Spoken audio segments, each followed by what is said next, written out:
I would like to welcome you to the November 17th, 2023 California Board of Behavioral Sciences meeting. My name is Chris Jones. I'm chairperson of the board. Before we convene, I would like to remind everyone present that the board is a consumer protection agency charged with administering and enforcing the board's laws. Where protection of the public is inconsistent with other interests sought to be promoted, the protection of the public shall be paramount. The Board of Behavioral Sciences will be holding this public meeting in person and via WebEx platform. I will announce when we are accepting public comment on the various issues. For each public comment period, we will first be accepting comments from the participants in the audience present in the room. Then the moderator will open the lines as appropriate so that the remote audience members may comment. Each commentator will have 2 minutes to make comments. Moderator, would you please provide the audience instructions on how they may participate during the meeting at the appropriate times?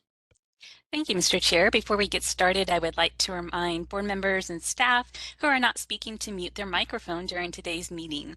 If background noise is detected as a result of unmuted microphones, I will mute those microphones. There are members of the public in the audience and meeting minutes are being taken, so we ask members and staff to please identify yourselves before speaking.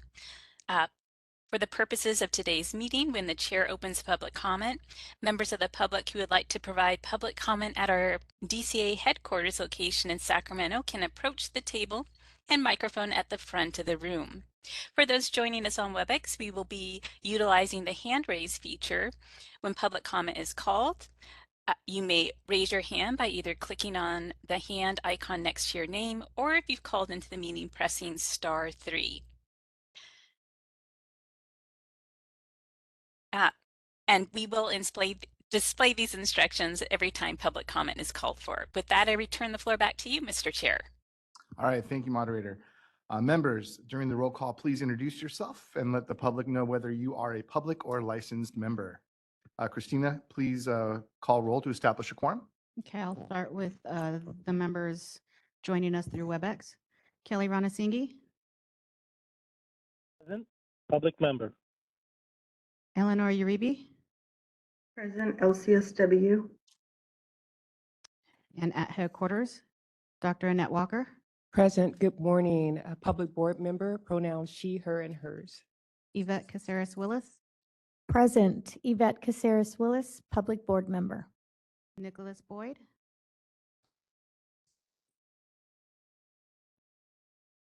Sorry, present LPCC member. Susan Friedman, Present, public member. Wendy Strack, Present Public Member, Vice Chair. Christopher Jones, Present LEP member, board chair. Justin Huft, Present LMFT member. Abigail Ortega, Present LCSW Member. for the record, John Sovek and Amy Ing are absent. We have a quorum. All right, thank you, Christina. Before we begin, I want to remind all speakers to remain on topic when making comments on the agenda items. This is going to be a full day, and I want to make sure that we get to every agenda item. We will be taking a lunch break around 11:30, depending on where we are in our discussion. Please note that item 19 will not be discussed today. Next on the agenda are introductions. So board staff, would you please introduce yourselves? Good morning, Steve Sodergren, the Executive Officer of the Board. Good morning, Marlon McManus, Assistant Executive Officer for the BBS. Roseanne Helms, Legislative Manager for the board. Christy Berger, Regulatory Analyst for the board. Christina Kitamura, Administrative Analyst for the board. Sabina Knight, Legal Counsel for the board.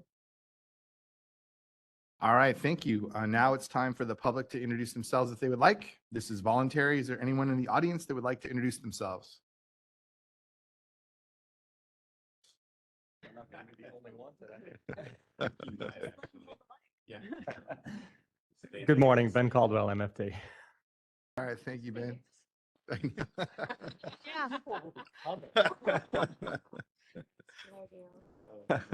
All right, is there anyone in the remote audience that would like to introduce themselves? Thank you, Mr. Chair. This is the moderator, and if any member of the public would like to introduce themselves, it's not required, but if you'd like to, you may raise your hand by either clicking on the hand icon next to your name, or else if you've called in, pressing *3. We'll give you a moment. All right, calling user 3, you should see a prompt to unmute yourself.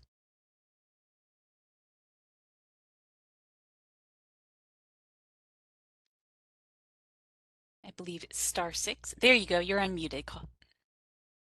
Hi, this is Kathy Atkins from CAMP. I'm having some internet issues, so I am calling in and hopefully we'll be online soon. Thank you. Thank you.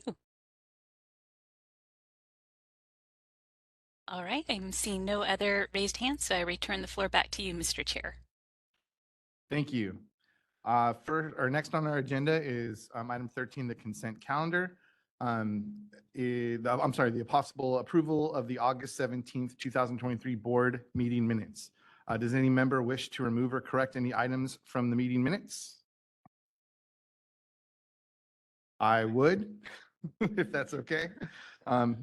No offense to our previous chair, Mr. Disposti, but it says that on page 5 that he was the one that started the meeting, and I think that was me. I think you're right. That was you. I also have some corrections. On page 13-17, item 13, line 35, the correction is Assembly Bill, which should be Senate Bill. That's B. And throughout the document, there are several misspellings of Kathy Atkins' name, so that will also be corrected. And I have additionally, I need to, it's not necessarily on the, in the report, but hopefully this will get it added, is during the August 18th board meeting discussion of the disciplinary guidelines, it was stated that the AGs offered an opinion to not allow a psychologist or a mental health professional that has disciplinary record to perform a psych evaluation. We should have stated that was a DCA legal opinion that we sought and got from that. So I just want to make that mention, So what was actually stated in the meeting? that it was a DCA opinion. Or was it AG? I mean, AG, it was stated as an AG opinion. Because I can put an asterisk and make the correction because content in the meeting. Okay. Does that make sense? Yeah, that Okay. makes sense. Can you give me the page number and line 9 item? Don't have that. I don't believe it was even recorded, actually. So, yeah, so we'll have to, we'll talk. We'll Fine. talk, but just wanted to make that mention in public that was, okay. All right, any other corrections? Okay, do I have a motion to approve the August 17th, 2023 board meeting minutes with corrections? As amended? As amended, sorry. The motion, Dr. Annette Walker, I'd like to make a motion to approve the approval of the August 17th, 2023 board meeting as amended. Do I have a second? Second. Thank you, Susan. Are there any comments from the public?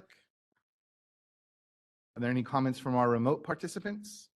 Thank you, Mr. Chair. If any member of the public would like to comment on agenda item 13, please raise your hand by either clicking on the icon next to your name, or if you've called in, pressing *3. We'll give you a moment.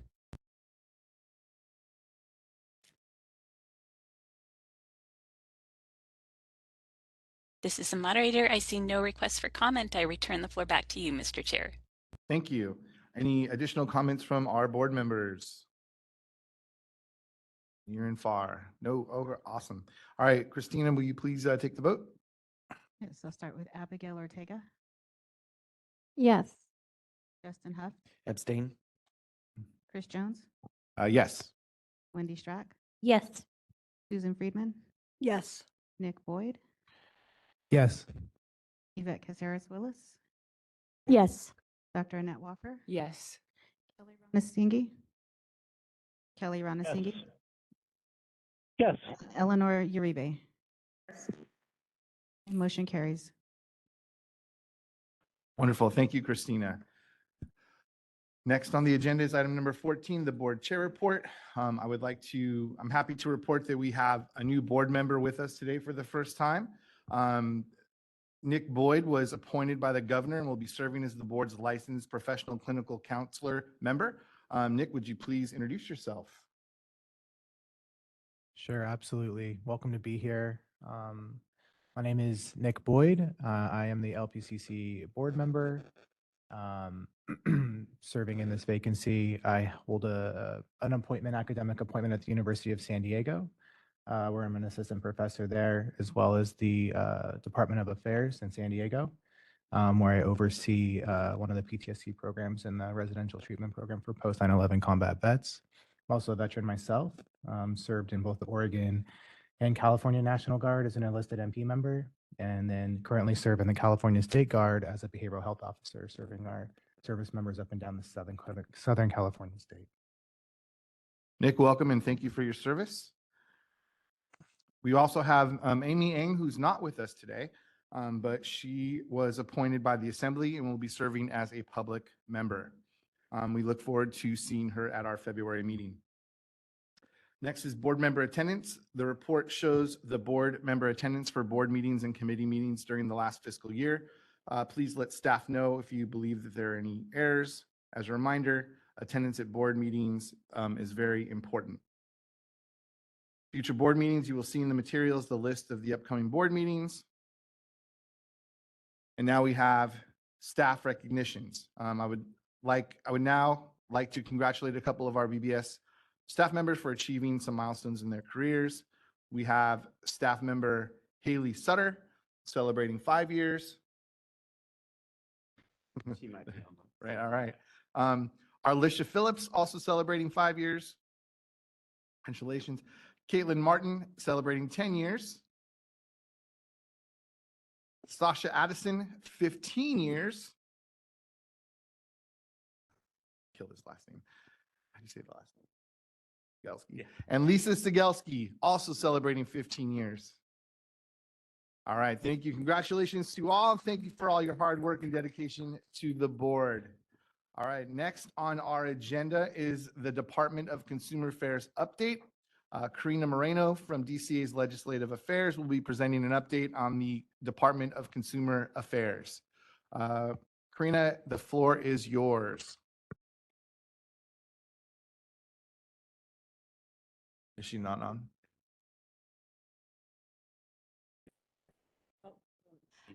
I see someone raising their hand, but it's a different name. So let me give them power to unmute and see. Christy, are you giving this report? So I will be presenting the DCA update in her place. Okay, I'm sorry. So yes. Christy should be ready now. She can unmute herself and turn on her camera. Okay, can you all see and hear me? Yes, thank you. Okay. Sorry for the confusion there.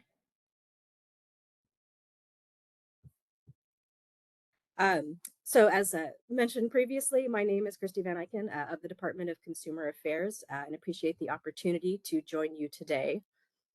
So first we have a Business Consumer Services and Housing Agency update. Business Consumer Services and Housing Agency Secretary Lourdes Castro Ramirez has been appointed as the Chief of Housing and Homelessness in the Office of Los Angeles Mayor Karen Bass, effective November 2nd. Secretary Castro Ramirez has been an extraordinary partner to DCA and the boards and bureaus and a relentless consumer protection champion. We are grateful for her leadership. We will miss her very much and wish her all the best in her new role. Until a new secretary is appointed by Governor Newsom, Tad Igawa, General Counsel at agency, is serving as BCHS Acting Secretary. We look forward to working with Mr. Igawa during the interim. Next, we have a Diversity, Equity, and Inclusion update. Training continues to be a priority for the DEI Steering Committee. In October, 138 DCA leaders and 26 board members completed DEI Human-Centered Approach training provided by University of Massachusetts consultant Dr. Bernard Gibson. On November 7th, 2023, University of Massachusetts consultant Christopher Veal will provide a virtual training entitled DEI Dialogue for Leaders to DCA managers, supervisors, and leadership. The training will include example language and tools, discuss psychological safety and how it impacts these conversations, and interactive discussions around challenges leaders are facing. DCA encourages all executive officers and their management teams to attend. DCA continues to support DCA boards and bureaus in expanding culturally competent communications and promote the importance of meeting the needs of all California consumers, licensees, and applicants. DCA's Deputy Director of Communications recently met with the Consulate of Mexico in San Francisco to share information and resources about DCA, as well as hear about areas of interest to the consulate.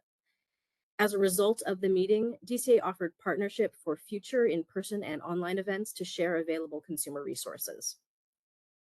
The DEI Steering Committee is pleased to highlight the work of the Board of Vocational Nursing and Psychiatric Technicians, DCA's Tribal Liaison and DCA's DEI Steering Committee Chair, Yafana Lamar, recently introduced the Executive Officer of the Board for Vocational Nursing and Psychiatric Technicians to Britta Guerrero, Executive Officer of the Sacramento Native American Health Clinic.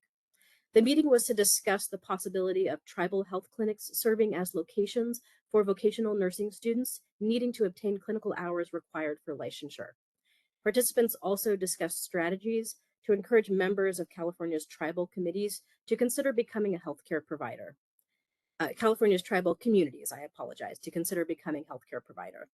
Future discussions to include consortiums of tribal health providers, the Consortium for Urban Indian Health, and the California Rural Indian Health Board are in the planning stages.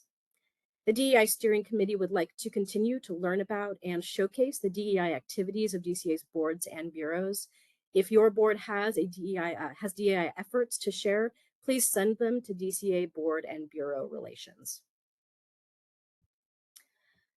Next, we have an update concerning in-person meetings and the Bagley-Keene Open Meeting Act.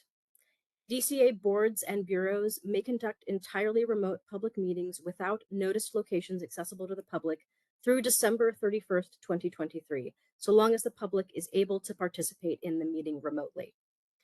Commencing on January 1st, 2024, 4 meeting options will be available pursuant to the Bagley-Keene Open Meeting Act. Option number 1 is the traditional single location option. This is a meeting where the majority of members are gathered at one publicly noticed and accessible location. No members are participating remotely, and there is no requirement to allow for remote public participation. Option number 2 is the traditional teleconference option that has been in place in the Bagley-Keene Open Meeting Act. Board members are located at different publicly noticed and accessible locations, and they are connected via phone or WebEx. There is again no requirement to allow for remote public participation. Option number 3 is the new teleconference option. A majority of board members are gathered at one publicly noticed and accessible location, and extra board members above a majority can participate remotely from private, non-public sites, and the meeting must allow for remote public participation. Finally, option number 4, this is a new advisory body teleconference option. All members of a state advisory body can participate remotely from private, non-public meeting sites. The meeting must have at least one publicly noticed and accessible location where at least one board or bureau staff member is present and where the public can participate in the meeting. Additionally, the meeting must allow for remote public access. DCA encourages boards to work closely with their board councils to ensure compliance with the new language of the Open Meeting Act. Any concerns or questions, please let us know. As we approach the final months of this year, there are 2 DCA-wide mandatory trainings that if you haven't already completed, we ask that you do so immediately. This includes sexual harassment prevention training and information security awareness. All DCA employees and appointees, including board and advisory council members, will need to complete the sexual harassment prevention training by December 31st, 2023. Additionally, board members with an assigned email, DCA email, so an email that ends in dca.ca.gov, are required to complete the Information Security Awareness Fundamentals training. This training addresses your role in protecting DCA data and information. The training is online and required every year. Both the sexual harassment prevention training and information security awareness trainings are available in the department's learning management system. If board members need assistance accessing LMS and these trainings, please contact Board and Bureau Relations. With the recent signing of SB 447 by Governor Newsom, California's travel restrictions to states that have adopted discriminatory anti-LGBTQ+ laws immediately ended. California's restricted states travel list was eliminated and replaced with a new public awareness project that will consult with community leaders to promote California's values of acceptance and inclusion of the LGBTQ+ community across the country. Over the past several years, several out-of-state trips requested by boards were not authorized because the travel was to a state on the restricted travel list. Now, out-of-state travel to all states is permitted if the trip is critical to the functions and needs of the board. Out-of-state travel requests must still follow the established process for review and approval by DCA, agency, and the governor's office. For questions, please reach out to your executive officer or board and bureau relations. In partnership with board members, DCA will continue its tradition of generosity and caring for our communities. This year's Our Promise Giving at Work campaign officially kicked off on October 5th and runs through December 31st, 2023. Leading our efforts this year are DCA's co-chairs, Monica Vargas, Deputy Director of Communications, and Yvonne Dorantes, Assistant Deputy Director of Board and Bureau Relations. This annual campaign gives state employees, including board members, an opportunity to support nonprofits through a one-time donation or payroll deduction. These contributions make a positive impact by providing vital resources to those experiencing poverty, homelessness, food insecurity, and offer support to causes such as veterans, animals, the environment, and more. We hope you will join the state's campaign and contribute to a nonprofit or nonprofits of your choice. For additional information on how to give, please contact Yvonne Dorantes. Lastly, in case you missed it, the Board and Bureau Relations set out its 2023 fall newsletter, which was distributed to board presidents and vice presidents, as well as to executive officers and bureau chiefs. The fall newsletter is also available online at the board member resources page on the DCA webpage. Thank you again for this opportunity, and I welcome any questions from the board.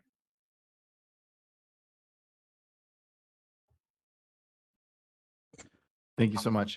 Are there any comments or questions from our board members?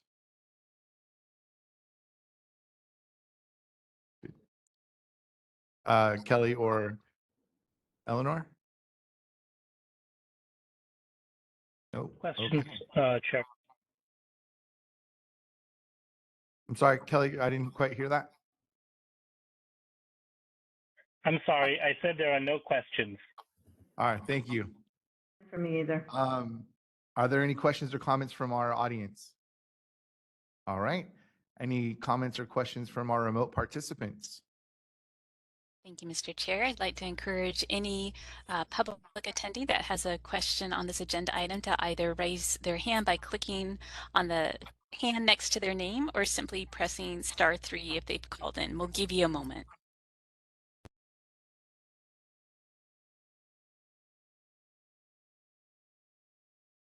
All right, this is the moderator. I see no request for comment. I return the floor back to you, Mr. Chair. All right, thank you. Thank you, Christy, for your presentation. We truly appreciate it. Thank you for having me. All right. Next on our agenda is the Strategic Plan, Diversity, Equity, and Inclusion, DEI Supplemental Overview and Update. Tricia St. Clair from Solid will be giving us an update. Thank Tricia you. there? I am. Let me go ahead and grab the presenter role. I'll turn on my camera. Good morning. And let me switch the presentation. All right, so good morning. My name is Tricia St. Clair. I'm a strategic business analyst and facilitator with Solid Planning. And I will be working with your board to help you complete your DEI strategic plan. So when I say DEI, I'm referring to diversity, equity, and inclusion. And just so we're all on the same page, I thought I'd share the Department of Consumer Affairs definition of these three words. So for diversity, the inherent and acquired qualities, characteristics, and experiences that make us unique as individuals and the groups to which we belong. Equity creates paths to equal outcomes by recognizing that some people and communities have unequal starting points driven by different histories, historical treatments, circumstances, strengths, and needs. And inclusion, a practice to maintain a positive environment where all individuals feel recognized, understood, and valued. So this is such a mouthful, we just call it DEI. And the reason why we're discussing it is because of Executive Order N1622, Governor Gavin Newsom passed it, and to support this executive order, which requires state agencies to include DEI in their strategic planning process. In support of this, we've changed our strategic planning process. And we've done this by adding DEI and demographic questions in our surveys, including a DEI analysis in our report. We are encouraging DEI in goals and objectives and reminding planning session participants to consider DEI impacts of policy decisions. So we're doing all this with the programs that are doing their strategic planning in 2023. However, we have some programs that did their strategic planning before this time. So for those programs, we're doing what we call a DEI supplement. And that is what we're doing with the Board of Behavioral Sciences. We're doing a supplement. So the DEI supplemental process follows the same flow chart as a regular strategic planning session. Right now, we're in the environmental scan portion of it. And when we say environment, we're just talking about the workplace at the Board of Behavioral Sciences as well as the world outside it. And so where the Board of Behavioral Sciences is now, so as a survey was sent out to external stakeholders with only the DEI questions. And that survey closed back in September. You had a phenomenal response. Over 2,000 external stakeholders responded to your survey. So you had an enormous response, which is very exciting. So now Solid Planning is analyzing this data and identifying trends. We'll present this analysis report to you at the end of January, and then at the near the end of February, we'll have a DI supplemental strategic planning process, which is where we will look at your existing strategic plan and see if you want to add any DEI objectives or if you want to edit any existing objectives to include DEI. And that is the entirety of my presentation. Does anyone have any questions?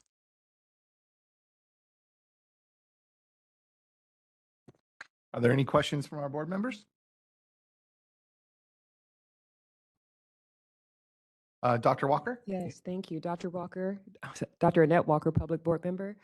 I don't have a question, I just have a comment. Thank you, Ms. St. Clair, for this presentation. I'm so excited that our Executive Director was able to move this forward so quickly. I'm new to the board, but to see entering the board, I know that we don't have a DEI statement of any kind for BBS, but since I've been here, I'm just so excited to see the work that's coming out of DCA and the BBS at this time. And this presentation, just learning that we had a huge response,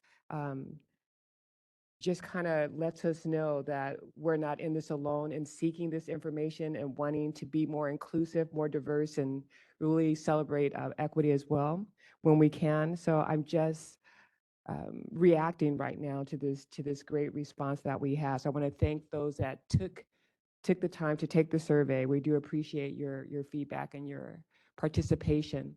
So Ms. St. Clair, again, thank you again for bringing forth this exciting information. I can't wait to see where we go from here. Thank you. Thank you. Thank you, Dr. Walker. Any other comments from our board members? Excellent. Are there any comments from our audience participants? Are there any comments from our remote participants?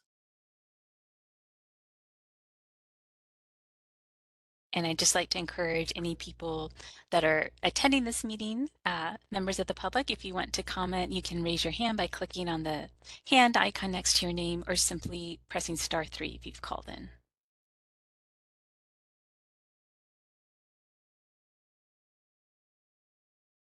All right, I'm seeing no requests for comment. I return the floor back to you, Mr. Chair. All right, thank you. Thank you, Tricia, and thank you for that presentation. I want to echo Dr. Walker's sentiments. It's really great to see that we're moving in this direction. Next on our agenda is the presentation by Chad Buckendahl on testing in professions. Steve, would you please introduce Chad? I will. Let me make sure he is on the line. We're working on that now. Do we see Chad?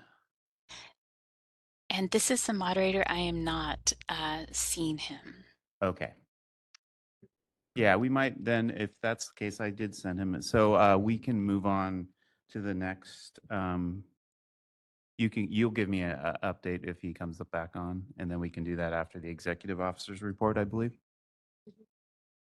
Sound good? Okay.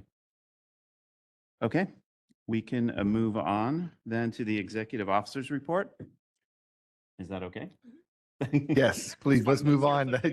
Let's move on to the executive officer's report. Thank you. Don't want to take over. Budget report, we have spent $3.4 million in our current fiscal year, and we have a reserve of 20.9 months. So that's very healthy. Personnel, we currently have 4 vacancies. We keep whittling away at our vacancies. I'm happy to say we've been hiring more, but we've had some departures at the same time. Currently, we have 4 vacancies. We did do some hiring. In the admin unit, Sparkle Moss came on as the personnel liaison. She was promoted from the licensing unit. In enforcement, I believe you all had a chance to meet Ashley Castleberry. She's our new criminal conviction manager. We're happy to have her on board. I know Marlon is especially happy to have her on board since he was doing that job. In registration, we have hired Lydia Henoso, and she was hired as a AMFT evaluator. Additionally, we have Jordan Beasley was hired as a registrant evaluator, but we did have a departure in the registration unit, and that was Jeff Brooks, and he left in August. So that leaves us the 4 vacancies we have currently right now. We have an office technician in the enforcement unit, and that's for the position actually onboards complaints that come into the office. We have a registrant evaluator that we are currently looking at filling, a position that we're looking at filling. We have an office technician in cashiering, and then an SSA as a licensing evaluator. One of those we're seeking is a limited term. We call limited term. It's good for the position is limited term for about 2 years, but noticing that we have an increase in applications and we want to push registrant applications along as fast as possible, we are seeking a position of a registration evaluator limited term position. So that's one of the vacancies that we have that we're going to fill. So hopefully that will help our registration unit. Currently, right now, during the last quarter, we issued 3,749 licensees and registrations combined. And we currently now have a total population of 139,000, approximately 140,000 at the time I'm speaking probably now. Keeps increasing. It's a 1% increase. It's like, that seems like to be the steady increase every quarter. So licensing applications, we received 5,608 applications, and that's a 1% increase over last quarter.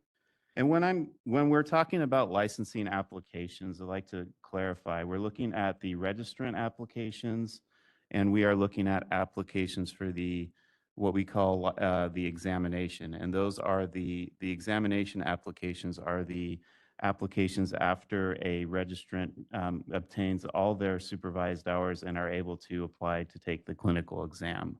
So those are the 2 delineating factors. And then we also are pulling out of those stats, as you see, out-of-state licensure applications. I can say that those are increasing, especially in the LCSWs, clinical social workers, and the LPCCs. So we're having a steady increase in that. And those applications, I think, I'm assuming it's mostly, people wanting to apply, to do telehealth, and we do somewhat of a portability. I don't know if we've ever explained this before, but it's an easier process to get licensed in California if you're licensed in another jurisdiction.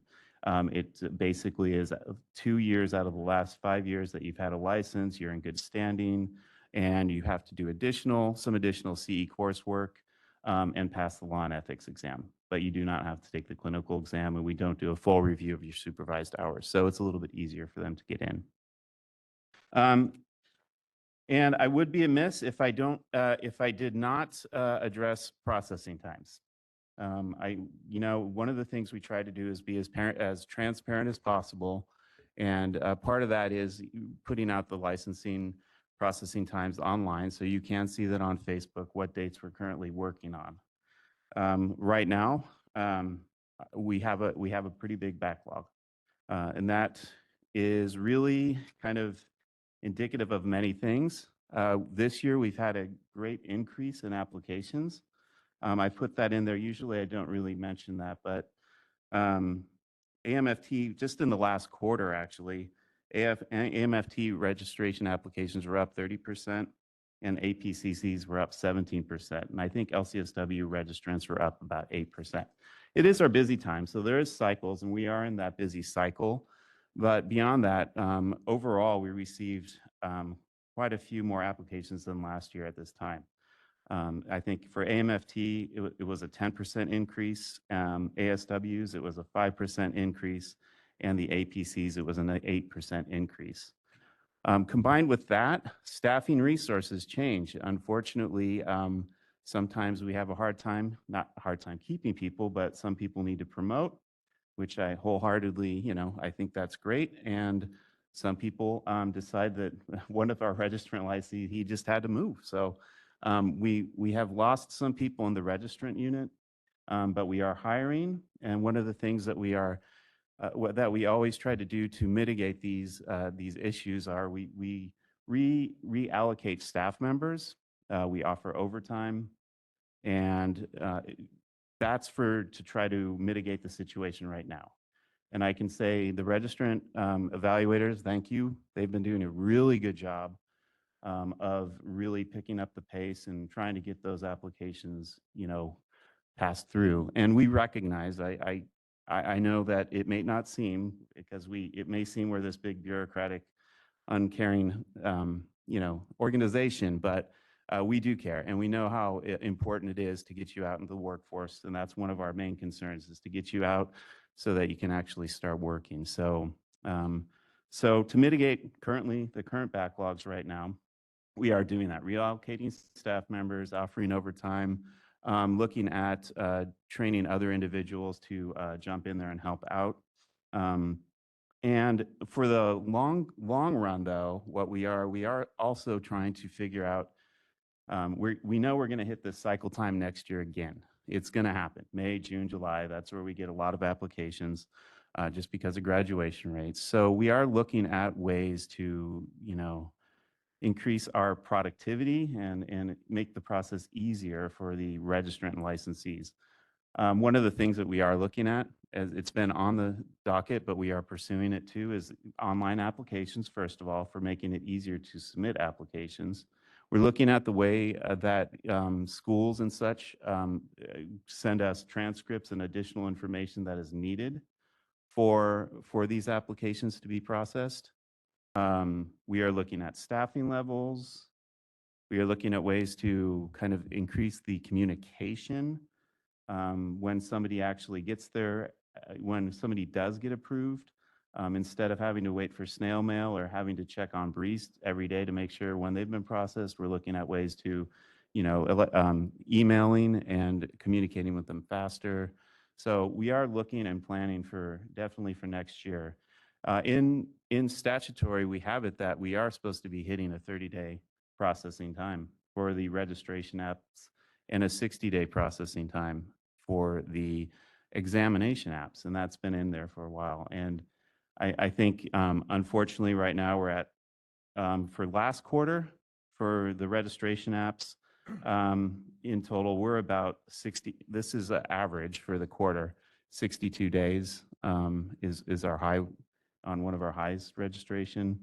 And then for the evaluation, for the examination, we are at, on average, 108 days. And so, I mean, honestly, I don't like that. So we are hopefully going to put some more improvements in there to help that out. So I think the main goal is making it easier for the applicant, making it easier for our evaluators, and yeah, and then hopefully we will see some improvement by next year. Unfortunately, I would like to say thank you for your patience out there, everyone. I appreciate it, and we will get through this. Right now, we have, for the AMFT registration, we have 1,100 applications to process. ASW, 739 applications. APCC, it's new, so it's 364. And for the examinations for each of those units, we have about 700 applications that we need to get through. And for LPCC, 63. So that's the report on the processing time. So just reiterate, thank you for your patience. The exam report, we administered 5,719 exams. The L&E pass rates ranged from 73% to 78%.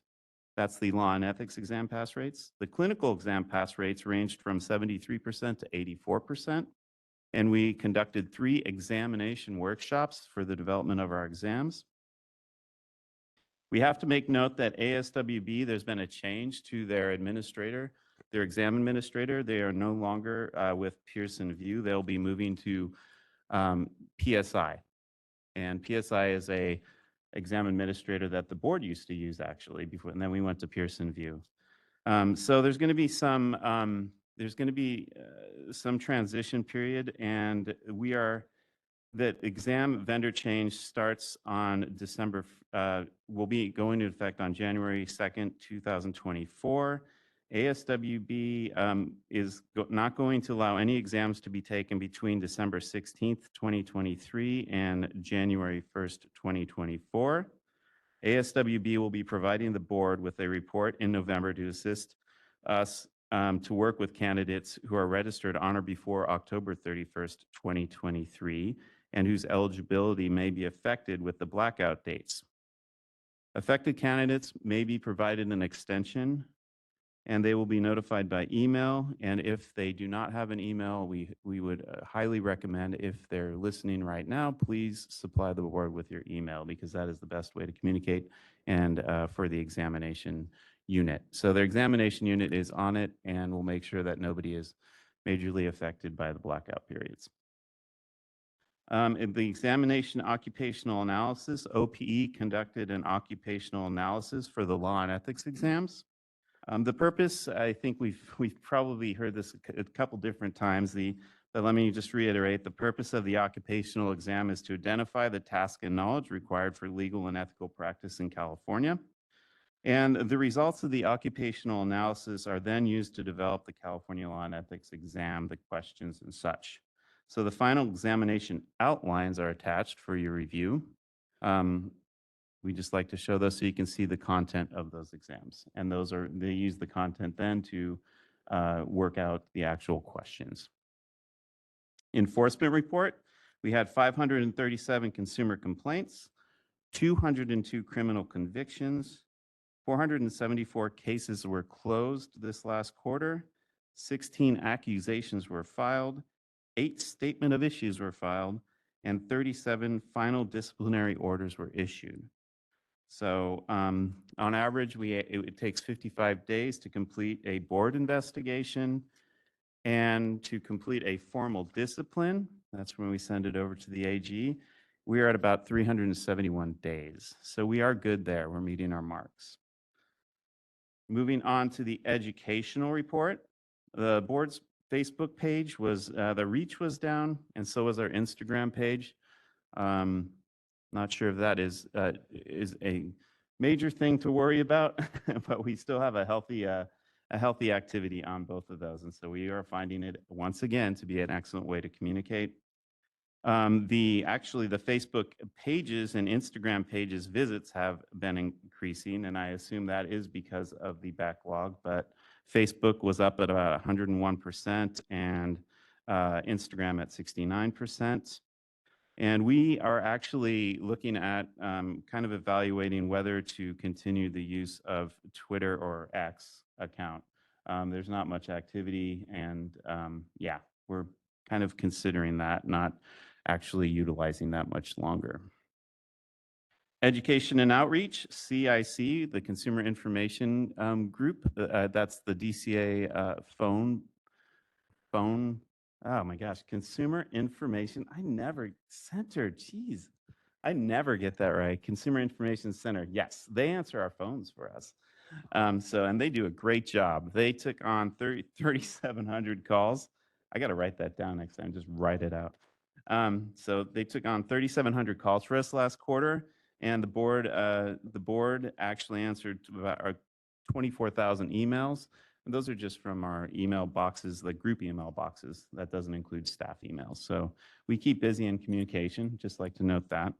Education and Outreach, we conducted 11 outreach events, and a lot of those were the consortium events. So thank you, Roseanne, she kind of organizes that. And I think those are very helpful for all the organizations. It's mostly camped. The other thing I'd like to highlight too, National Association of Social Workers this year, they actually had a lunch hour with the BBS, and they scheduled, I believe it was around 3 different kind of hours where we went and presented. First about how to apply for licensure, and then it was about actually supervision, and our final one was kind of going over telehealth regulations. So I thought that was pretty beneficial, and it was nice. So I encourage any organizations out there that want us to do something similar, please reach out to me or my staff so we can coordinate that. Organizational development report, we had 9 Breeze updates. That's updates to our computer system.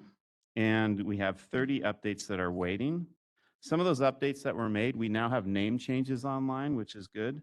And we changed a little bit how we are doing the renewal forms or the renewal notices that we send out. Before, we were sending out actually still a letter type format. Now we are going to be doing a postcard format. So it saves some money, and I think it's just a better system. So organizational development report.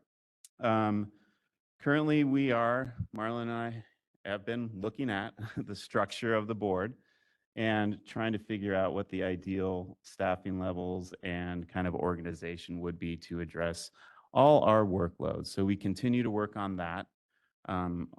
We might be reporting on that later on in future board meetings, hopefully.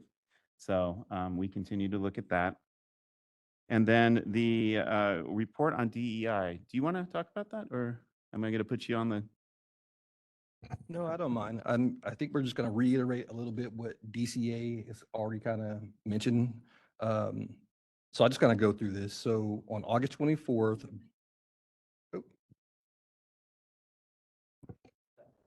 it was on? Okay, let me move the mic a little closer here. So on August 24th, our board staff participated in a training session through Solid titled Color Lingo. Staff learned to navigate the diversity and communication purposes by discovering the strengths, values, and needs of individuals. And this was an in-person training for all BBS staff. Our DEI steering committee currently, we are discussing DEI hiring principles. The committee is actually developing a guide to provide a DEI perspective and tips for recruiting, screening, and selecting diverse and qualified candidates. In addition, we're also working on a training video titled Removing Bias in the Hiring Process. In addition, and I'm not sure if, well, on October 4th, DCA, they did offer an in-person training to all managers, supervisors, and DCA leaders. This was the DEI Human-Centered Design for Leaders. This training also was offered virtually for all board and committee members. So hopefully everyone had the opportunity to attend those sessions. In addition, on November 7th, we did have another training. This was how leaders navigate DEI dialogue in the workplace. And this was a virtual training that was facilitated by Christopher Ville. Our next DEI committee meeting will be on December 15th. And our agenda is yet to be set, but we'll update you on future ongoings. Thank you. Thank you for doing that. I put you on the spot, but you did great. Appreciate it. One thing I did actually forget about the outreach and for outreach, I was going to, I guess I'm hesitant to show this, although I think we did a great job. We did do 9 videos to kind of help an applicant or licensee through the process. And we worked closely with DCA, Caesar, and Renee Santos helped us out to design these videos, and it's kind of instructional videos. And I thought I would like to show one of them. I'm hesitant because my face is on it, and I do not like to look at myself on video, but I think you definitely should get a chance to look at that. And DCA, it's one of the things they offer is to actually work with the boards to do items like this. And it was a good process, and we appreciate it. It's part of our budget, so it's nice. So, Trisha, do you have that queued up, or can you possibly? I do. So hold on just a moment. I have to adjust a few things here, but it shouldn't take too much time. And you can see in the report that there's 9 different videos that we did produce, and they are all ready to go. So the next step for this would be to figure out where we are going to put them on the 10. Sorry, that's 10. That's right. We had the last one, which was, if you have a criminal conviction. Yes, kind of explaining what you would do when you're applying if you have a criminal conviction. So yeah, the next step is putting these on the website in a way where they can be kind of front and center so that people can utilize them, or applicants can. Sorry, it's taking just a moment. Oh, no problem. Thank you. You're welcome. Welcome and congratulations on your decision to become a licensed mental health professional in the state of California. My name is Steve Sodergren, and I'm the Executive Officer of the Board of Behavioral Sciences. This video is meant for applicants who have an in-state degree and plan to earn their supervised hours in California. Whether you are on the path to become a marriage and family therapist, clinical social worker, or professional clinical counselor, during this process, it is important to keep up to date with various requirements and changes in law. The board has an additional video presentation if you want to become licensed educational psychologists. The best way to stay informed is to join our subscriber list by clicking on the subscriber link in the top right of the California Board of Behavioral Sciences website at bbs.ca.gov. There are 7 steps you must complete to become licensed by the board. Please be advised that requirements may vary between license types, and note that yearly law changes may affect the requirements. The first step is to attain a qualifying master's degree or doctorate. If you are obtaining a degree that is not designed for California licensure, but would like to become licensed in California, we recommend you read special requirements for out-of-state applicants by visiting bbs.ca.gov. Click on the button respective to your license type in the middle of the home page. Choose Get a License. Depending on the license that you are seeking, click on Register as an AMFT, ASW, APCC. Step 2. You will need to submit an application for an associate registration, pay a fee, and submit supporting documents upon conferral of your degree. This registration is necessary in order to earn the supervised work experience hours required for licensure. Please be advised that you may need to complete additional coursework prior to submitting an application to the board. Step 3. You will begin earning supervised experience hours in the various categories needed for licensure. You must be supervised by a qualified supervisor, receive weekly supervision, complete required supervision forms, and meet other legal requirements. Please note, you must earn your hours within the 6 years prior to submitting your application for licensure. This is known as the 6-year rule. Once you are issued an associate registration number, it will be valid for 6 years, but you must renew it annually and pay a fee. Step 4.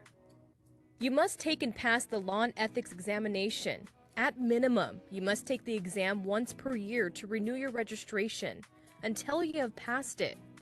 Once you have passed, you won't need to take it again. Step 5. You are almost there. Once you have completed all of your hours and any additional coursework that is required, you can submit an application for licensure. Please be sure to include the fee and all required supporting documents. A list of required documents is included in the application instructions. Step 6. After the board approves your application for licensure, you may take your clinical exam. Step 7. After passing the exam, the final step is to apply for your license to be issued. Once you receive your license from the board, congratulations! You will be a licensed mental health professional. You can always follow us on Facebook and Twitter accounts or check our website for updates at bbs.ca.gov. A good resource for more information can be found on the board's website under Applicant. Click on your professional license type, find Forms and Publications, and in the Publications tab, you'll find a helpful handbook that will guide you throughout your process of becoming licensed in California.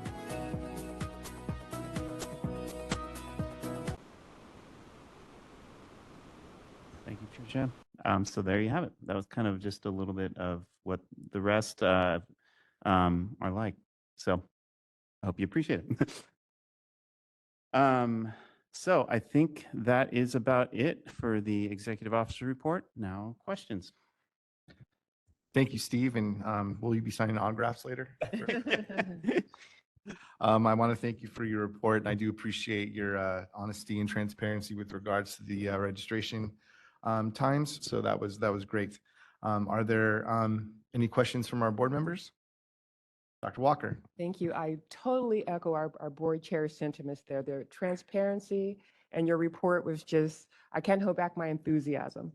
It's just so important for us to be transparent where we are. So I have 2 follow-ups, one with the DEI and then one on the licensing report. So I'm going to start with the licensing report since we just saw that just great video here. It's very, very clear, easy to connect with and engage with. The way that it was put out there is short and to the point, but very visual as well. I'm a visual learner. So that was really well done. Thank you to all of those that were a part of that, making that video. So in your report, I think it's just so worthy that I reiterate the significance and the inherent benefits implied with how it may serve our workforce shortage, if you will. And looking and being transparent about how we're processing what's in the pipeline right now. And I think it's so important that you did clarify and define what you mean by new licensures that are coming in, right? And I think the video helped as well, because I think on the minds of our consumers, there's a workforce shortage. It's like they can't get some of their needs met because of that shortage. But by you addressing what is and what isn't and what's coming with out-of-state folks having an easier time getting their licensing when they come here, I want to come back to that. But I'm just reiterating the importance of the transparency, and kudos to BBS and our leadership for putting that out there, because we're trying to get people on the job. We're trying to get the workers out there to meet the needs of our consumers. So with that, when we're looking at the shortage, you mentioned that the out-of-state licensees, folks that are coming in, they're having an easier time. Is this something that we're monitoring, or is this something that we're looking at and possibly helping to address the workforce shortage by possibly recruiting outside of California? No. Is it something that recruitment's not really we can't really as a board, it's not really in our purview. It's just that portability option, I'm going to call it a portability option, is there. So, Right. and it's some other states, I think other states are kind of looking at that and how to make it easier. We did this back in 2000, gosh, was it 18 or 19? I think it went into effect. So, yeah, Right. but So we're I, not actively like recruiting per se. right. And that's important to note too. So people may be saying, well, why aren't we trying to get more people in if it's easier to get them in? But that's not our Well, space. yeah, I it's Right, think. not right. space. That's like an association lane, right? They want to get more people in the industry, right? Mhm. Our job is to make sure it's safe, right? We're the gatekeepers coming in. Do you have the minimum competency? Are you going to be safe? Can we hopefully trust you with clients? And then, when you get in trouble, Mhm. right, we make sure that you're, we try to help you and get back on the good path again, right? But the actual recruitment and the workforce development, that's in the lane of the association and the schools, Yes. you know. No, and I appreciate that. But I think what we're looking at is getting more people in the workforce here. So by your noting that there is an increase of out-of-state applications Good. increasing, that's good news. It's a good sign, yeah. That's good news. So that's my point. And so we're doing what we can and working collaboratively with other agencies. And just as our legal mentioned, just how that actually works. It's important for folks to have an understanding, but it is always in front of us where we're looking at the shortage and addressing it in just more creative ways, if you will, starting with working with what we can do and what we have. Mhm. So I appreciate your report there. And then, so I guess you answered my questions there. So again, thank you so much for being transparent with the backlog, but how we're addressing that by looking at this new position, correct? Mhm. Hopefully the registration evaluator, limited term position that's going to directly address Mhm. us moving those applications forward. So that's really important. So, and I'm sure our agency appreciate that. Thank you for that. And lastly, with the DEI update, thank you, Marlon, for that. I can't hide my enthusiasm for what we're doing in that area. Training for board members was offered this time around. And I just wondering if there's a way that we can get involved with sending out the reminders to the board members, because I signed up for that but missed the training because I signed up months in advance and I don't know if I got a reminder. Yeah, I got the email initially, signed up and everything, but I didn't get a reminder, and then I was very disappointed that I missed that. So I hope I have an opportunity to get it again. And if it does, I know that we don't send out the invites. I don't think we do, Christina, but is there some kind of way that possibly next time we could get a follow-up internally as well? Oh. I'm making some assumptions, yeah. I'm actually getting more and more disconnected from the training aspect for board members. And it's something that's kind of been taken over by Solid, DCA Exec, and LMS. So I try to stay updated through you all. That's why you get all the emails from me, because I Yeah. don't see the certificates. There's so much that I'm disconnected from now. Yeah. And I try to stay connected, but this was one of the things I didn't have much knowledge of that was Mhm. happening. So, Mhm. like I said, it's now being taken over by LMS, and I don't have all access to Sure. all of that. I'll just add it into there. As it pertains to DEI, whenever there's a training for board members, I'll make sure to do a follow-up with you guys. Thank you so much. Thank you both. Okay, that's my comment, yeah. Susan? Thank you, Dr. Walker. Susan? Steve, thank you so much for your transparency, because you answered so many questions that all of us here have been thinking about. But you and I had a conversation yesterday, which I'll refer to, in which we talked about the fact that there were so many more applications now. And I think that we can look forward in the future to that happening continuously, because everybody is encouraging that more people go into the field of therapy. So we are going to get a lot more applications continuously. So I'm wondering, I mean, one thing you mentioned is we're looking into email. What does it take to change to email? I mean, I think when people send their stuff in to become an associate or intern or whatever, it would be great if we could immediately send them an email that says, do not expect to hear back because of a backlog or because of a huge amount of applications or whatever. Don't expect to hear from us for the next 60 days. I know 30 days is our desire, but to get to that, we have to hire more people. And I'm not sure, how that happens and how long that takes and how long you think that will take, but how long will it take to at least send out an email?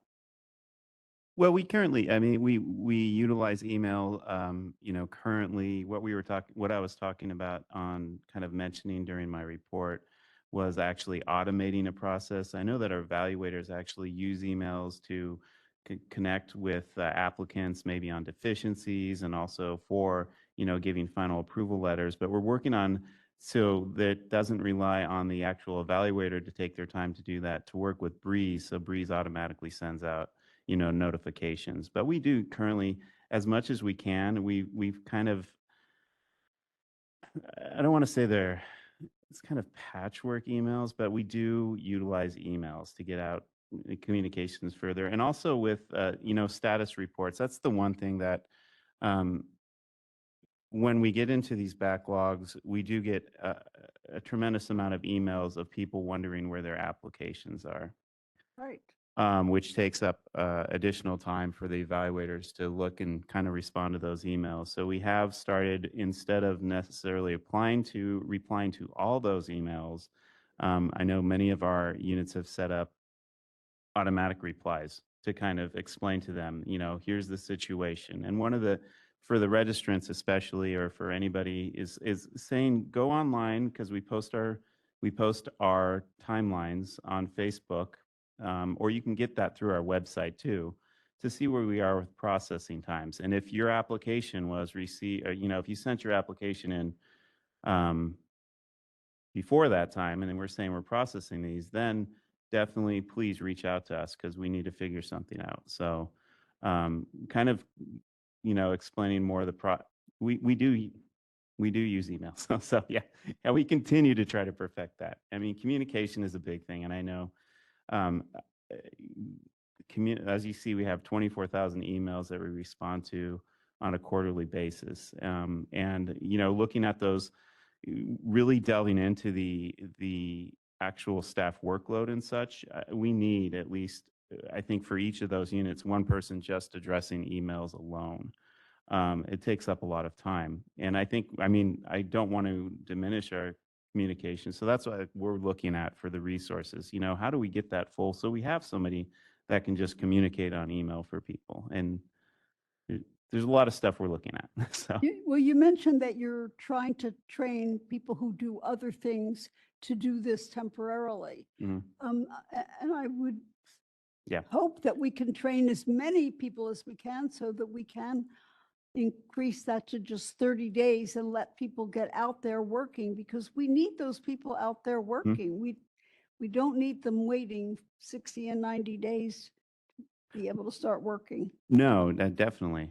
And I mean, although I really like the increase in applications, and I hope they keep coming. Hopefully we'll be able to address that by next year and keep reducing those timelines, because we do want to get people out there. So. All right. Thank you, Susan. Wendy? Thank you. Steve, I just have a quick question back on the budget item. When we have the reserve of 20.9 months, what's our goal for a reserve generally? Like what do we consider a healthy reserve? It's very healthy. It's very healthy. It's very healthy. It's over too healthy. And 9 months, I believe, is kind of where we would like to be. Okay, so is part of this goal to really address that licensing timeline issue? Will that involve using some of that fund balance to? Correct. Okay. Correct. And I think just addressing that, I know we won't talk too much about that, but the process I know we have that healthy reserve.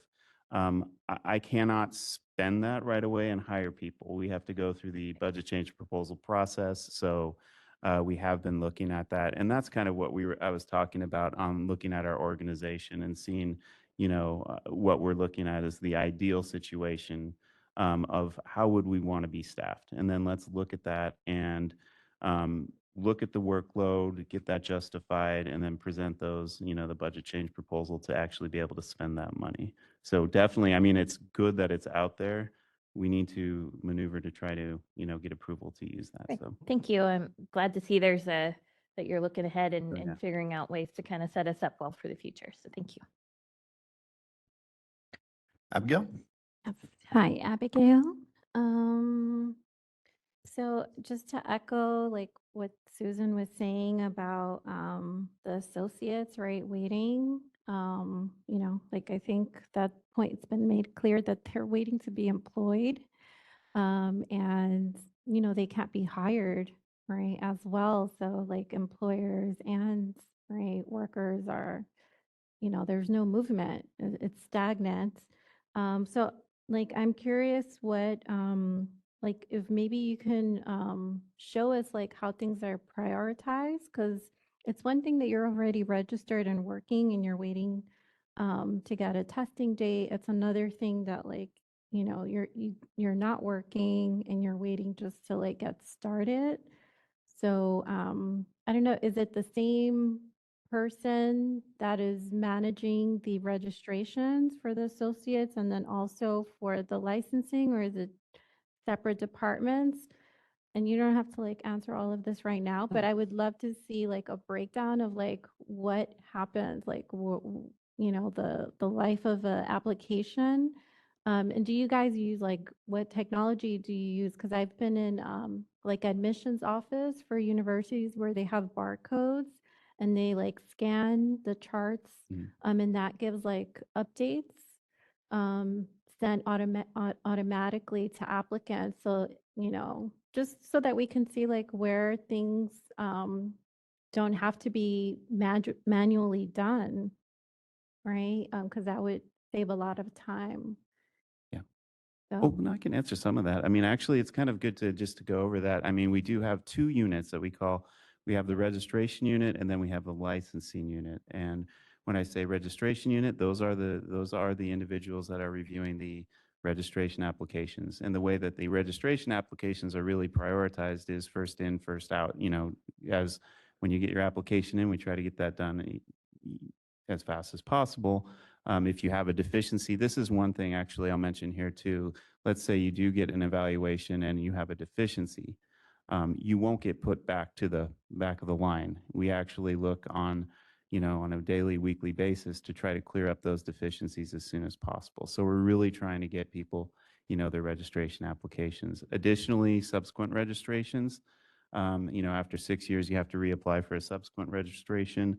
Those get kind of priority too, because those individuals are already in the workforce and they're already out there. So it's much simpler to evaluate those. So when those come in on a daily basis, we get those done real quick.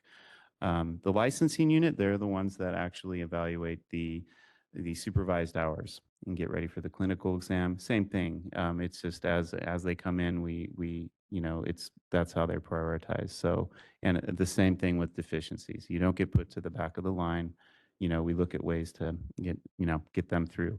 So some of the things that we're looking at for the registration, like I said, is we're looking at that, making it easier for schools. There's two things that the schools have to provide to us. They have to provide an educational certification and they have to provide to us the transcripts. So looking at ways that we can, currently right now, we do that electronically, but it needs to be perfected a little bit more. We're looking at ways to even evaluate, looking at transcripts. Right now, we do an evaluation of most of the transcripts we have to look at. We have some schools that we identify that we know that have a coursework that satisfies our requirements. Looking at expanding that, so we might be able to just, almost just check the box. If you graduated at a certain time from this institution, you're good to go. So that's one of the things we're looking at that end. The licensing evaluators, the time constraint on that is the process of collecting all the hours and actually kind of going through and summarizing all the hours. We receive, one application can include 5 or 6 different, up to 5 or 6 different calculations of hours. And currently, right now, we have to do that. It's kind of a manual process right now. We've been looking at ways to actually, make that easier, not only for the applicant to actually keep track of their hours, but also to submit them to us. In the meantime, we have a staff member, Sparkle, who has been going through the process over the last few months to actually design an Excel kind of spreadsheet that we've been testing it out and it has been working.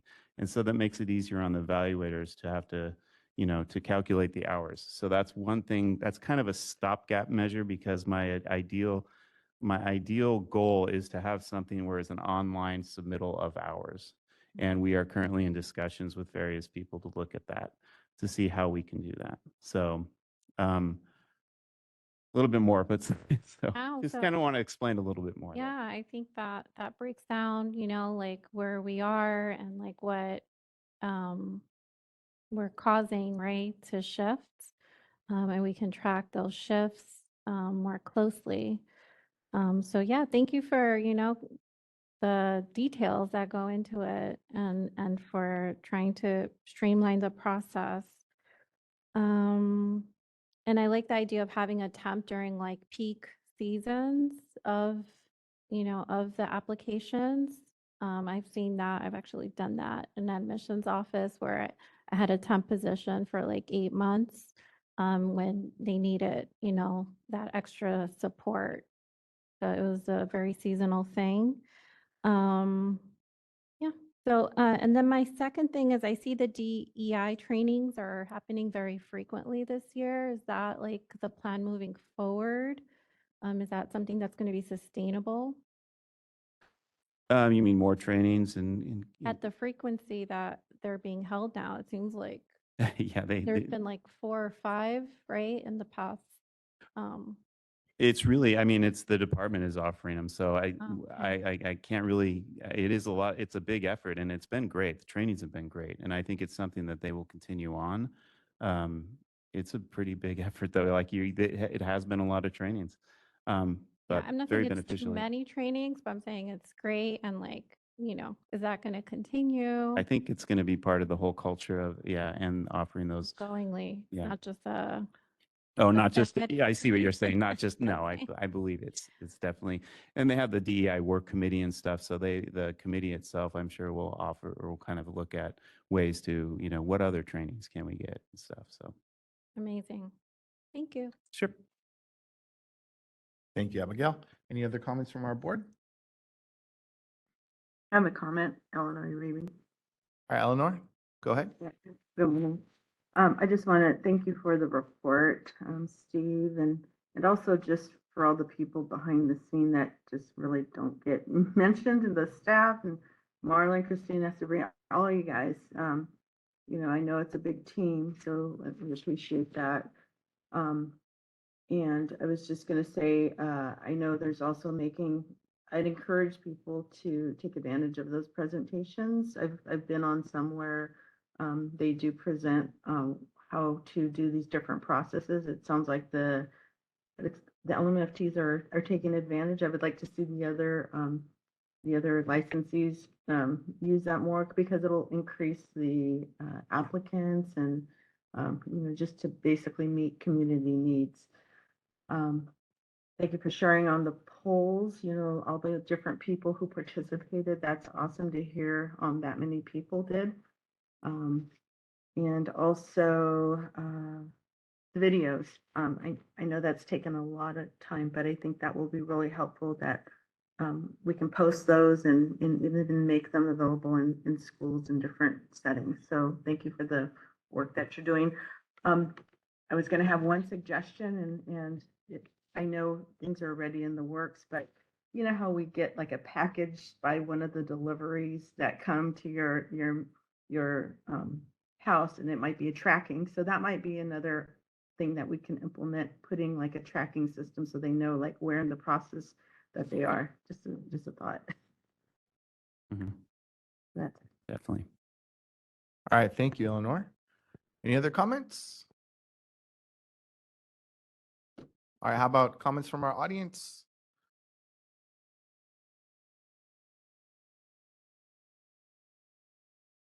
Thank you. Good morning. Ben Caldwell, MFT. Just a couple of quick questions related to the new exam plans.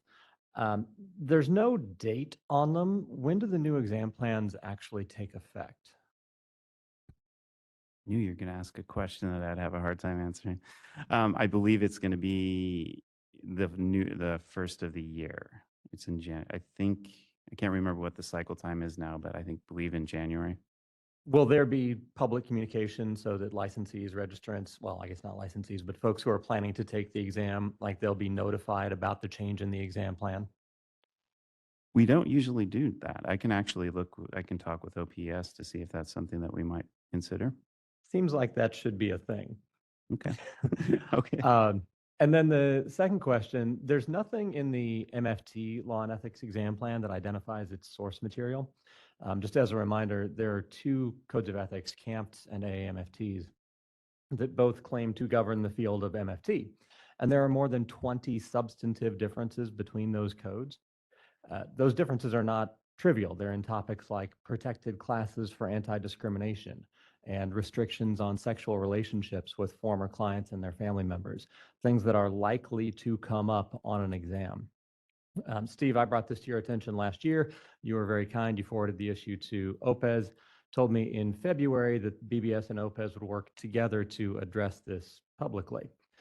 It's now been 9 months since then, and to my knowledge, there's been no public disclosure to examinees about what ethics code they're actually supposed to apply. People are then failing the exam, not because they lack ethical knowledge or the ability to apply it, but because the construct being assessed is not being adequately 15 defined. seconds. The new exam plan just seems to carry this forward. I'm just wondering, when will this be fixed and why has it taken so long? Thank you. Honestly, I don't have an answer for why it's taken so long, but I thank you for the reminder. We talked with an email. Currently, we're working with OPS, and we did recognize that it might be beneficial to post the resource material. So thank you. All right, thank you, Ben. Are there any comments or questions from our remote audience? Thank you, Mr. Chair. If any member of the public would like to make a comment, please raise your hand by typing or selecting the icon next to your name or pressing *3 if you've called in. We'll give you a moment.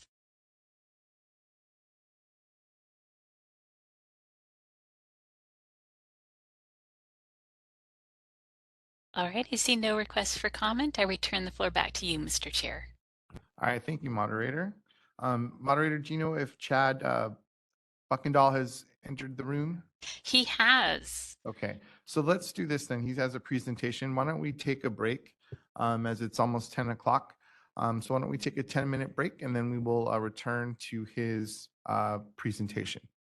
So let's return at 10:05.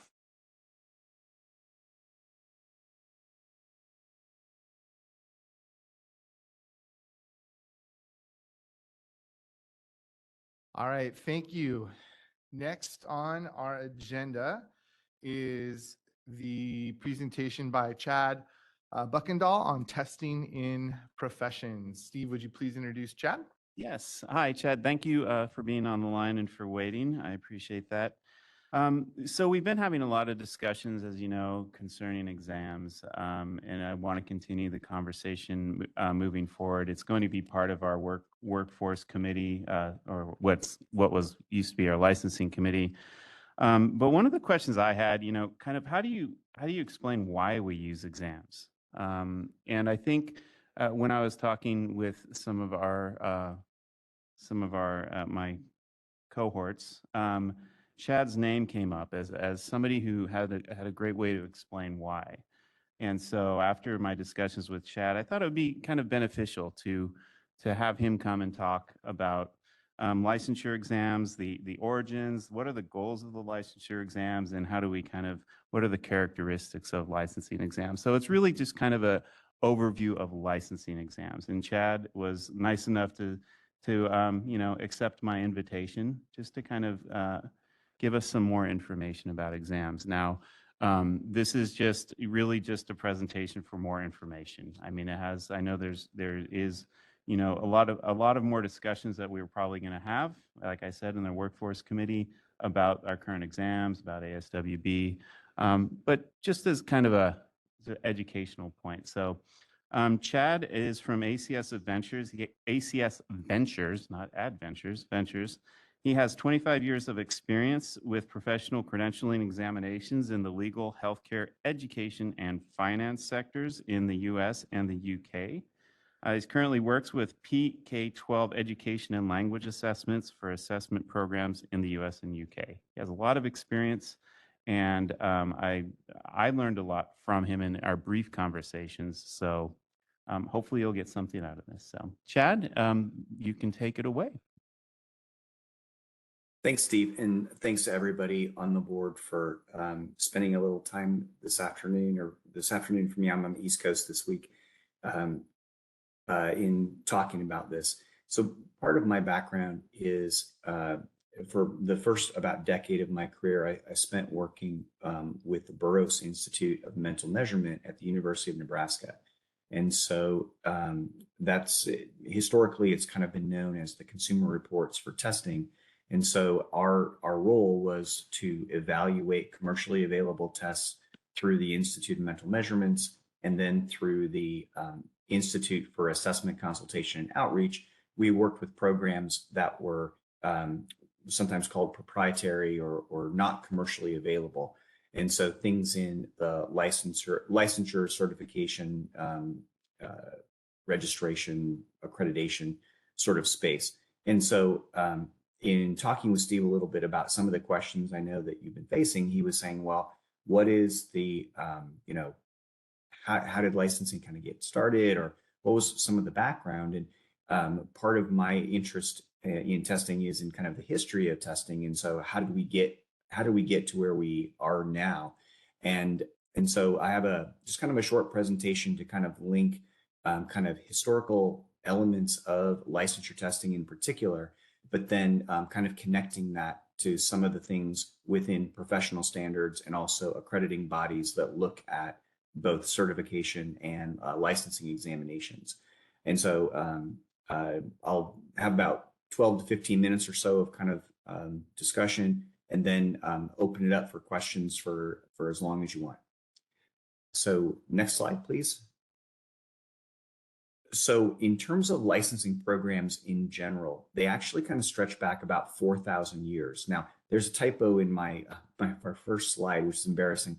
It's actually, it's about 2200 BC, meaning the 2200 plus the couple thousand years since.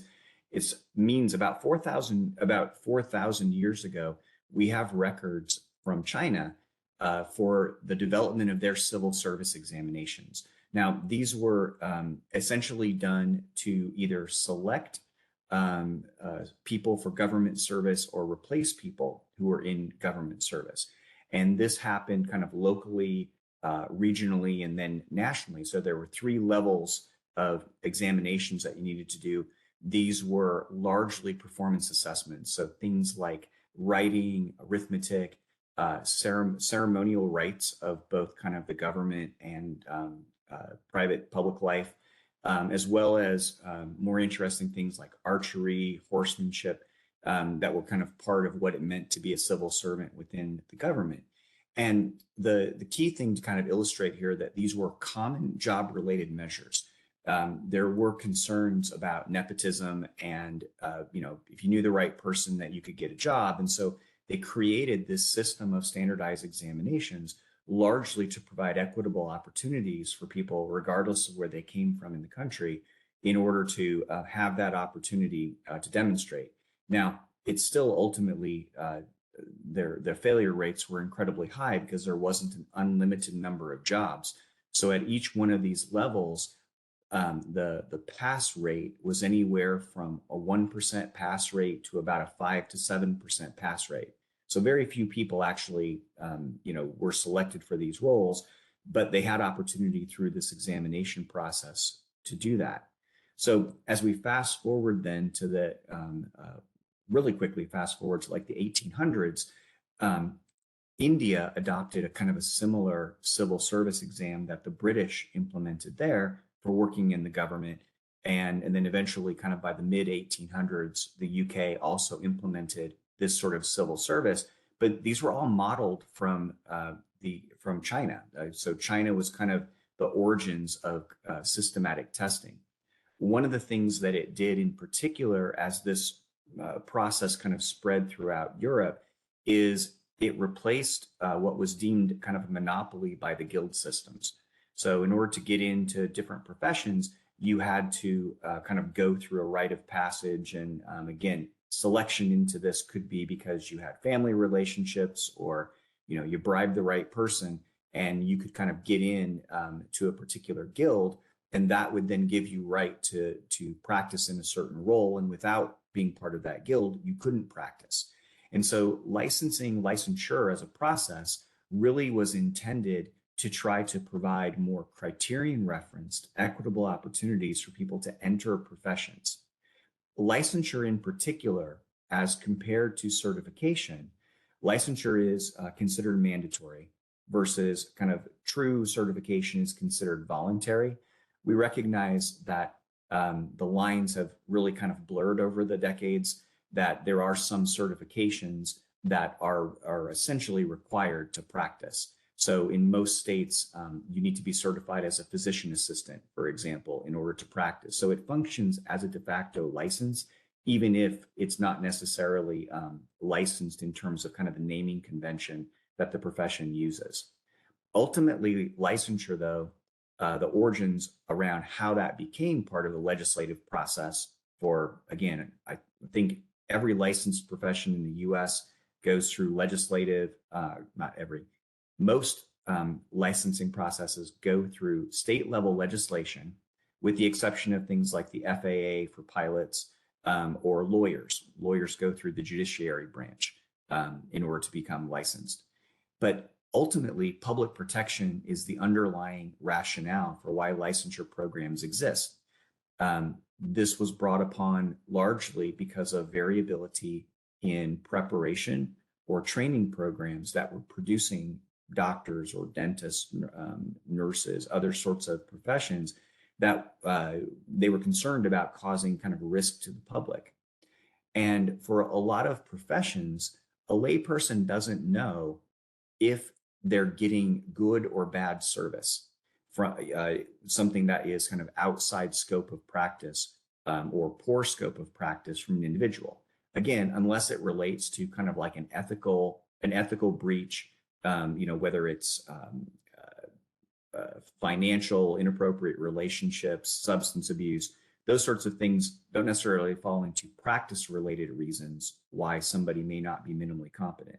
And so those practice-related reasons, licensure serves as a gatekeeper to ensure that people who enter the profession meet at least the minimum standard that the profession has established for entry into the profession. The other element, particularly in the US, because in the US, we distinguish for our licensing programs, in most instances, the distinction between training programs, program accreditation of those training programs, and then the licensing process. In other countries like Canada, for example, those three roles are kind of intertwined with their particular boards. And then they have provincial regulatory authorities that then kind of set some of the rules, and they kind of work with the board. But in the US, that kind of system of checks and balances is set up in part because, and I'll use the bar exam as an example. So once a student is admitted into a cohort for a law school, the law school has a strong motivation to not admit that they made a potential admission error. But secondly, it's very difficult to replace a student midstream in terms of the cohort. So they have every sort of motivation to retain that student and to continue to cash the tuition checks along the way. As a result, then the licensing examination becomes, I'll use my quotes here, the bad guy, in that the programs themselves are not necessarily going to exit students who could become a risk to the public. So it really does fall to the licensing board and the instruments it's using to evaluate minimum competency in order to make that determination. And so because of that sort of motivation, the licensure process for professions that may present a great risk to the public, if you're admitting people to the profession who do not meet at least the minimum standard of competency, can have this sort of ripple effect to not only damage the public and the patients, the clients, the customers that it serves, but also has that risk of damaging the credibility of the profession, and opens the profession up to criticism, and potentially then legislators can start to intervene in terms of how practice acts are defined and things like that. So the key distinguishing factor about a licensing program and any examinations or performances that are required is it is anchored to or focused on the idea of minimum competency or minimum qualifications to enter practice. It is not intended to predict success, nor is it intended to predict certain behaviors, right? I was listening in earlier, and concerns around people who may do well on an ethical a test of ethics, but in actual practice, they may or may not actually demonstrate those behaviors. Well, it's the same thing with the competency examination, and the claim that you're making about somebody who meets your minimum standard, that passing score for competency, is simply that they are at least minimally competent. Beyond that, the test is not designed, or the combination of tests are not designed to make a claim of a higher score means you're more competent than someone who isn't. Really is that focal point of measurement is simply around minimum competency and making that dichotomous decision about whether or not somebody should enter practice. We did some work a couple years ago with California's DMV to help them redesign and update their couple of the driver's license exams in the state. And again, the rationale behind the driver's license exam is minimum competency. For those of you who are on the roads regularly, you know that the license simply means minimum competency. Does not mean that somebody is a good driver. It only means they know the rules of the road through the written examination. And then if they pass that written examination and an eye test, then they are permitted to take an actual driving performance test, which they then also have to pass in order to get that license. And then, of course, demonstrating that they can continue to do that without losing points or doing things that would put their license at risk. That example from the DMV is one that folks will use a lot of times, and even carry it over to like the FAA with pilot's license. Like, you wouldn't want to fly in a plane that is captained by someone who did not achieve at least the minimum qualified status for being a pilot for that particular type of plane that you're flying. So there are a whole bunch of different types of licenses. It's not just that you get a single pilot's license on a single prop, Cessna, and all of a sudden, you can fly 747s, across water or something. So each one of those requires a different level of demonstration to ensure protection of the public for using those services, because the average person in the public isn't able to do those things themselves. When we're looking then at examinations, on the next slide, what we think about from a testing standpoint is, how does this carry back to our professional standards? So the standards, the joint standards, the standards for educational and psychological testing really serve as a foundation for what programs are looking at. And we think about it in kind of three major buckets of evidence that we're looking for. We're looking for evidence of accuracy, that the measurement is targeting what we're intending, that for a licensing examination focuses primarily on both content and the level of cognitive complexity based on practice. So the discussion earlier about your occupational analysis, that is actually the foundation, and it needs to connect to practice. There needs to be a link between what occurs in practice and what then shows up on your examination. And it should be targeted at a level for the minimally qualified person, not for somebody who needs 5 or 10 years of experience in order to take the exam. But what does it mean if someone meets your eligibility criteria for them to then be able to demonstrate what it means to be an entry-level practitioner? That performance level then connects to the passing score. So are you targeting your passing score at a point where it is connected again to that expectation of minimal qualifications, not necessarily somebody who is an expert, but somebody who has met the qualifications for eligibility and can demonstrate the sorts of competencies that are necessary at the entry point of their practice. But that content piece isn't enough. We also want to ensure that if we're making decisions based on the scores that are coming out of these exams, we're looking for that consistency of that evidence. And so this reliability concept is not only connected to the scores, but also those pass-fail decisions that we're making. So it's great if the scores are consistent with one another, but would we make the same pass-fail decision if the examinee were to take the test kind of multiple times? And so part of the goal is we target that measurement at a point where we can not only get a confidence score, but also make a determination from a pass-fail standpoint that we're confident that somebody kind of above this line has met at least those minimal expectations. So we think about those as kind of our couple main buckets of validity being kind of an overarching concept of which all other sources of evidence are connected. Reliability is a necessary but not sufficient element to be included as part of validity. But another key component of validity is this idea of fairness. And we think about fairness in both kind of a substantive way and a procedural way. Substantively, are we targeting the appropriate level, right? Are we looking at minimal qualifications for entry-level practice?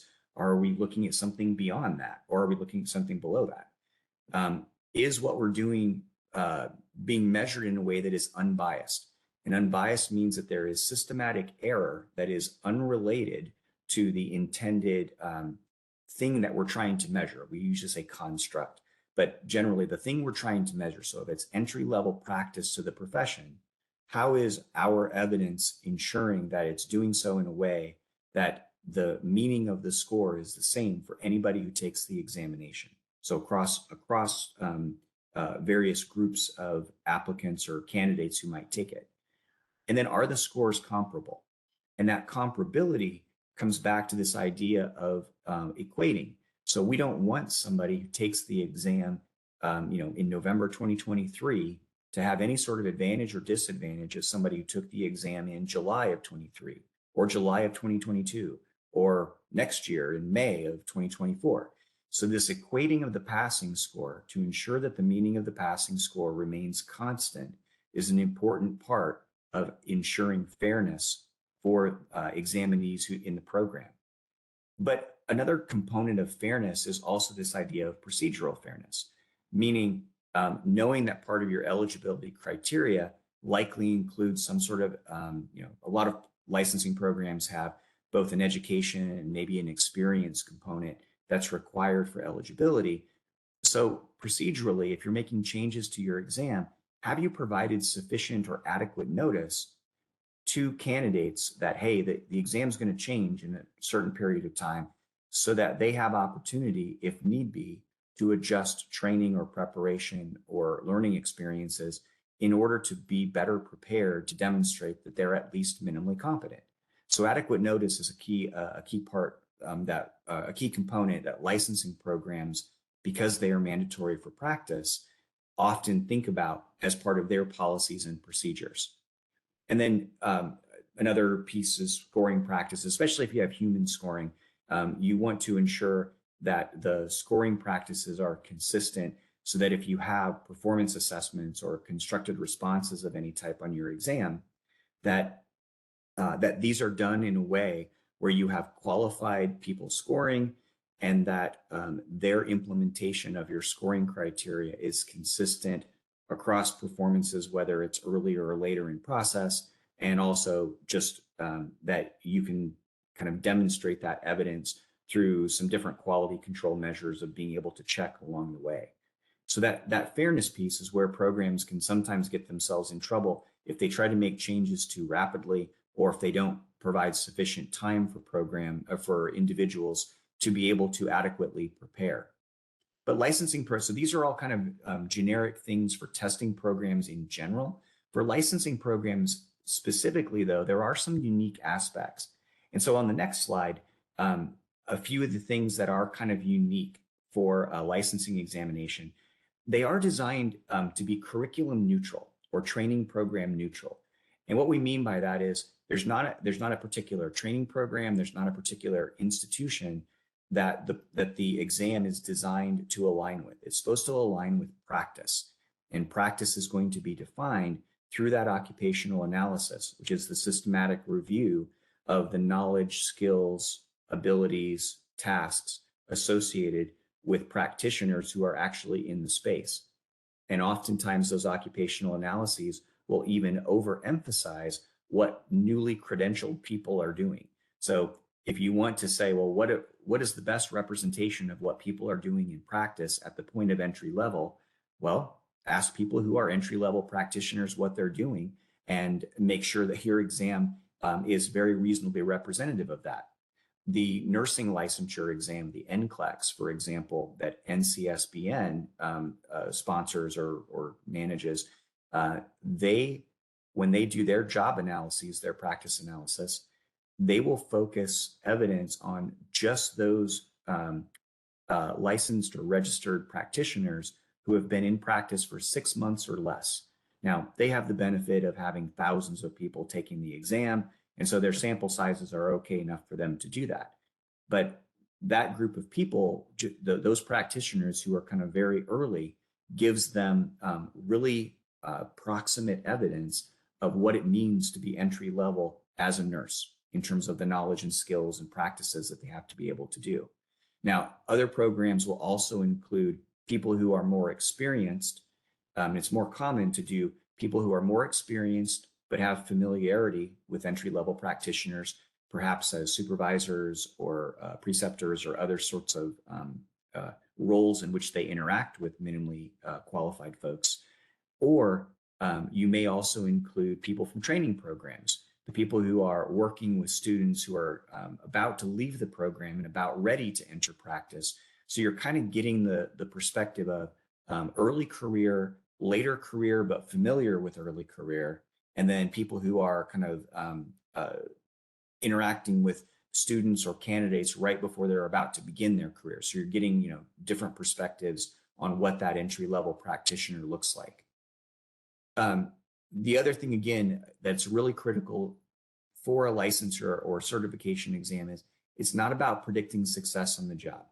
And you're predicting that they have at least the level of minimal qualifications, but sometimes licensing examinations can be misused to say that, well, if somebody gets a higher score on their licensing exam, they're going to be a better candidate, they're going to be a better practitioner. That's not necessarily the case. There are some board certification programs in nursing, and then I think a couple in the medical space that have started to look at whether or not there is a relationship in terms of practice and practicability between people who are certified versus not certified, but they have their license. But for licensing programs, because the measurement target isn't as broad as what we might look at in, say, education, it's trying to estimate what that looks like often creates a lot of suppression in score ranges. And so estimating correlations or making any sort of claim about that is really suspect.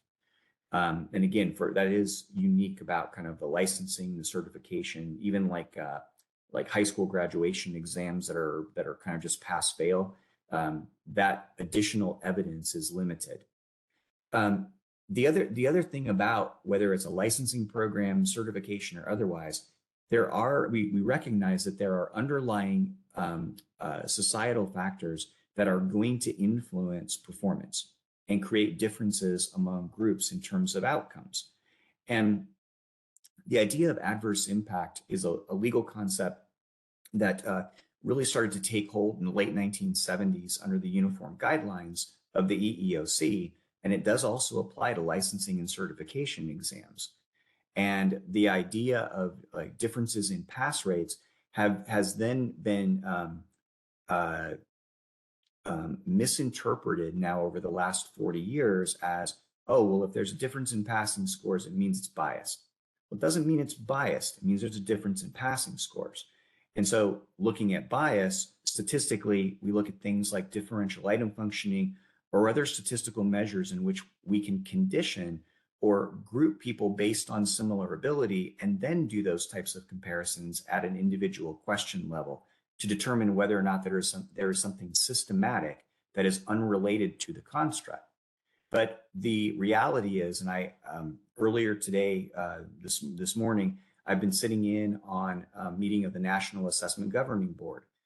This is the body in Washington, D.C. that oversees the National Assessment of Educational Progress.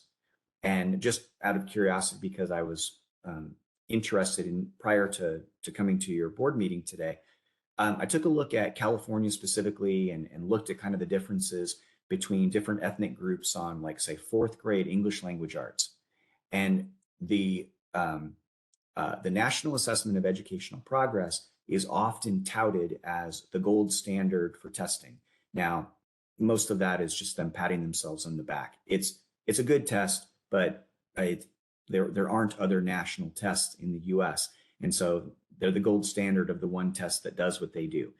So I think it's probably a little overzealous of them to claim that every testing program should be doing what they're doing. But the outcome is that even as early as 4th grade, we see major differences in terms of group performance. And yet that is a testing program that is systematically reviewing for bias in content, for statistical bias at the item level, really for years. And that particular program has been going on now for a little over 50 years.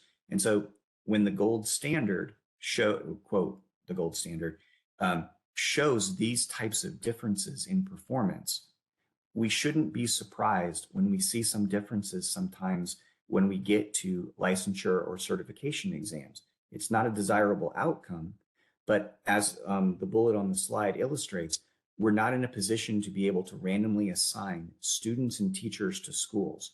Not all students get the same sort of educational opportunities, and a licensing examination or a professional certification exam is not in a position to try to fix that.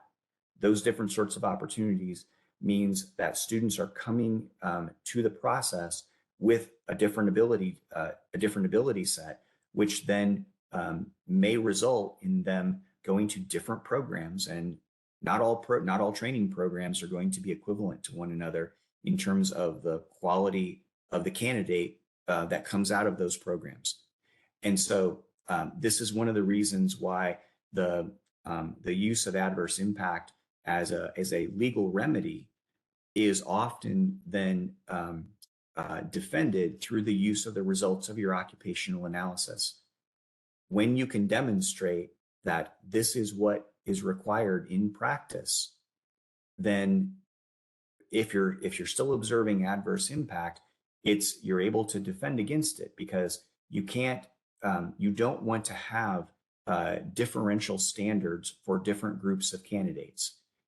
It's a criterion referenced measure, and the goal is to have a single uniform interpretation of what it means to be minimally qualified.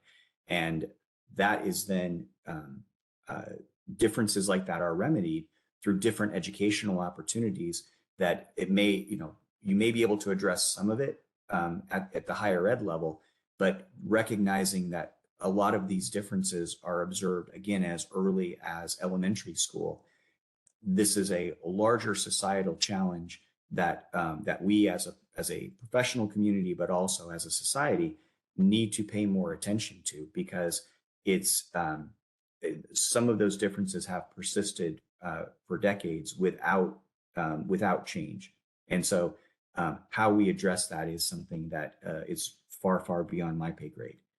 And finally, there are different programs that want to have or have created alternate pathways to licensure. Teacher certification, for example, has created it's called alternate certification or alt-cert.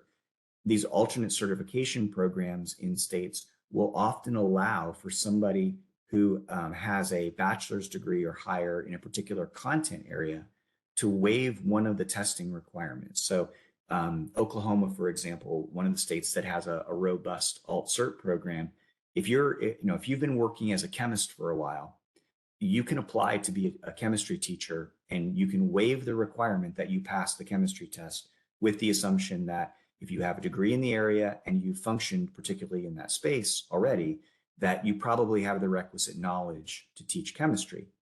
What they do require, though, is typically some courses in pedagogy to learn how to teach students, as well as then a requirement to pass a pedagogy examination to demonstrate that it's not just the content, but it's the integration of content with the ability to actually deliver, manage, assess, all the other things that go into teaching other than just knowing the content. The challenge for states that look at these additional pathways in order to, again, increase accessibility to the public or to respond to workforce concerns is that each pathway should be equivalent to one another and also still meet the standards for educational and psychological testing. And so it's by creating an additional pathway, it doesn't give you a pass on being required to meet professional standards, because if you're challenged on that, you would still need to defend that. And if it happens to be in a legal proceeding, they're going to go back to things like the uniform guidelines, as well as the joint standards as kind of the evidence for the expected evidence for what a program would need to demonstrate. And so it would need to link back to your job analysis, go through the sort of systematic development and validation that occurs in order to ultimately defend use of the scores for this licensure purpose. And so that's the last slide is just some of the kind of common resources or references that we use kind of in this space. The joint standards are now freely available. National Council on Measurement in Education invested some money to help make those freely available to be broadly accessible. Same thing for the book that my colleague Susan Davis Becker and I edited a few years ago on it. That's now freely available, open source. And then educational measurement is kind of the the larger once every 20 years sort of volume that comes out about kind of current state of the field. There's always a chapter specifically in there on licensing and certification. The new edition of that one should be out within the next, I would say, year or two. Chapters are almost done there. And then the Handbook of Test Development is kind of like that practitioner's guide to say, okay, I need to build a test. What are all the different steps? What are the considerations? And so the work by Suzanne Lane and Mark Raymond and Tom, that's a great volume that we recommend to a lot of folks who are kind of interested in kind of understanding the kind of the operational pieces. So with that, that's kind of the end of my questions, Steve. I'm happy to entertain any questions from the group. Thank you, Chad. That was very informative, very much appreciated. Do we have any questions or comments from our board? Justin. Justin Huff, LMFT. Thank you very much for presenting. I just want to note that while I can't speak for the rest of the board, while I appreciate you providing a history of licensing exams and the reasoning for licensing exams, I don't think anybody on the board is against licensing exams. I do think we are against licensing exams that have very clear indications of racial bias, which I'm not sure was addressed today.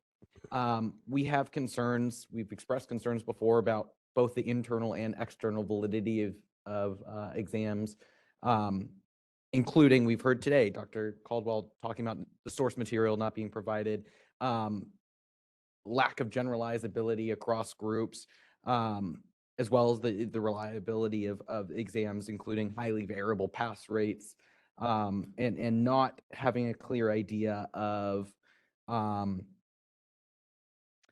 how test taking skills impact pass rates, which OPES has assured us is not an issue, but of course, all of the research and evidence would suggest otherwise. So I would caution this or encourage this board to bear in mind that while this is an important and interesting presentation, I'm not seeing addresses in any way our concerns from previous meetings. And I agree with you, it doesn't. But when we have this conversation, because it's a big conversation that, we're going to, like I mentioned before, we are going to continue this conversation. It doesn't deal with Chad's presentation doesn't really go into that. But I want us to all start with the basic understanding of why we have licensure, or kind of the reasoning behind licensure exams and stuff. So it's really just to start out like the base level, because there's a lot of, honestly, I didn't bring Chad, ask him to come in here to talk about the differential pass rates, the biases and stuff, which we are going to continue that conversation on in our workforce development group. I really wanted just to get that basic knowledge of, so we all understand why we, have licensure exams, and maybe make that connection of, the public protection and how that fits in with that. So it was just kind of like a really base informational level. I thought he did a good job of explaining it. And I thought for me, moving forward, when we have those conversations in the workforce development, like we're doing the diff analysis and such, and when we get more into that, we do have a knowledge of why we're doing this. But I mean, personally, yeah, we recognize there's a lot of things to talk about and address with there's still a lot of conversations to go on. But yeah, this was just really just kind of a first start educational on licensure exams. So, and honestly, OPS and Chad was I just asked him, so just asked him to do this basic presentation. So, Did you want to jump in, Chad? Yeah, I just wanted to respond to Justin's comment. Justin, you didn't have a question there, but I was I'm going to interpret a question, and that is the distinction between again, adverse impact, which is based on differences in pass rates for different protected classes, versus bias is very different. And so it is important to understand that distinction. And so as you're doing your research, understanding, because you kind of made a presupposition of racial bias in the exam, but then I just heard Steve say that I don't think they've presented differential item functioning to the group. And so that is, that's going to be an important source of evidence for you to systematically evaluate to ensure whether there is something systematic going on, or if it's a function of other factors that are beyond the control of the board and the test. Thank you, Dr. Buchendahl. Abigail. Hi, this is Abigail.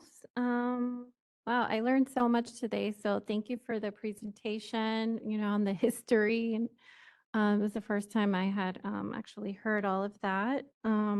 So it also summed up like what I've been hearing throughout the different meetings, and the conclusion that like we talked about in the last board meeting that I came to, which is like that alternative pathways to certification are like absolutely necessary. And, that the time for us to move forward with that is like, or vote on that or start to delve into that is sooner than later, because there are gaps. And I know last board meeting we were in, I went back to look at the board meeting and I couldn't find her name, but it was she was from camp, and she talked about like the low rate of Black therapists, right? In passing, like it was I don't remember the exact percentage, but it was like very low. And I don't think that them not passing is that they don't have the ability. Like I heard words like ability set. I don't think it's like people not right, like from certain demographics not passing. It's not that they don't have the ability. It's just that we're not capturing, right, like their abilities with the specific tests. And so, yes, there are alternative ways to like capture, right, the quality of the candidate. It, you know, it can't just be one way because that one way is not capturing, uh, you know, in a equal way. So I don't have a question. It's more of my opinion. So And yeah. So the wording around, right, like the can I, people that are not being captured around like ability and quality, I think that just kind of struck me. Mm-hmm. I don't want to speak for you, Abigail, but I'm learning to speak, Abigail. So what I'm hearing is that you're interested in doing more investigation into alternative means of licensure, alternative pathways. Thank you, to licensure. Is that Very much accurate? so, yes. Okay. All right. Mhm. Excellent. So we'll take a note on that and move forward. All right. Any other comments or questions from our board? Dr. Walker. Thank you. Is it Dr. Beckendahl? Yes. I want to thank you, Dr. Beckendahl. This is Dr. Annette Walker, Public Board Member. Thank you for this presentation. I agree with my colleague, Board Member Ortega, in regards to the learning aspects of the history of licensure and how you just really streamlined that process and clearly made it easily accessible for me to understand.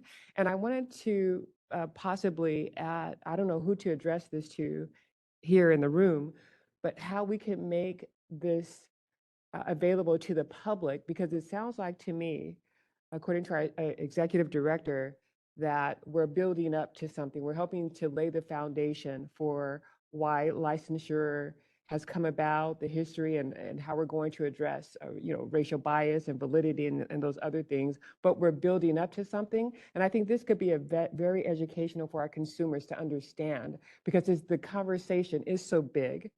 It's can be challenging to understand. It can be complicated at times. So, is there a way that we can make this presentation available in an orderly way, not just throw it up in a board meeting as what was presented, but in a intentional way for consumers to follow this conversation as it opens up? There's always a way. So, and actually I did, I just did kind of a compilation of the conversations we've had so far.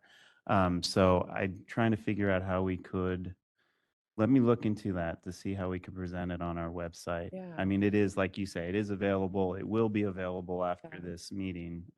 But maybe I can utilize the workforce development group and put something That's into. what I was Yeah. thinking. Yeah. Thank you. I think it would be great to be able to highlight this presentation with, you know, people that are seeking licensure who need a deeper understanding of the background of assessments and how they work. I think that would be great. All right, any other comments from our board? Justin. Justin Huff, LMFT.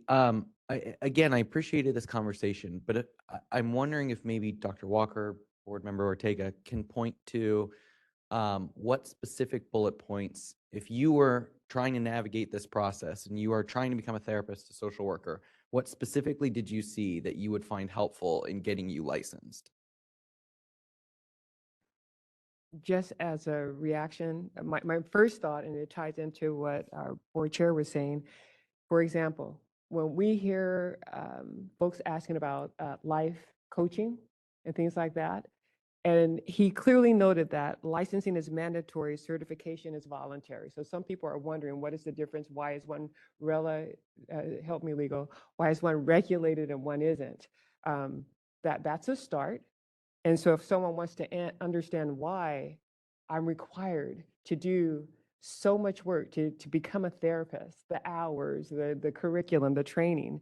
They need to understand that licensing is mandatory for very important reasons, as were mentioned, for public protection, minimum competency, and the characteristics as we break that down.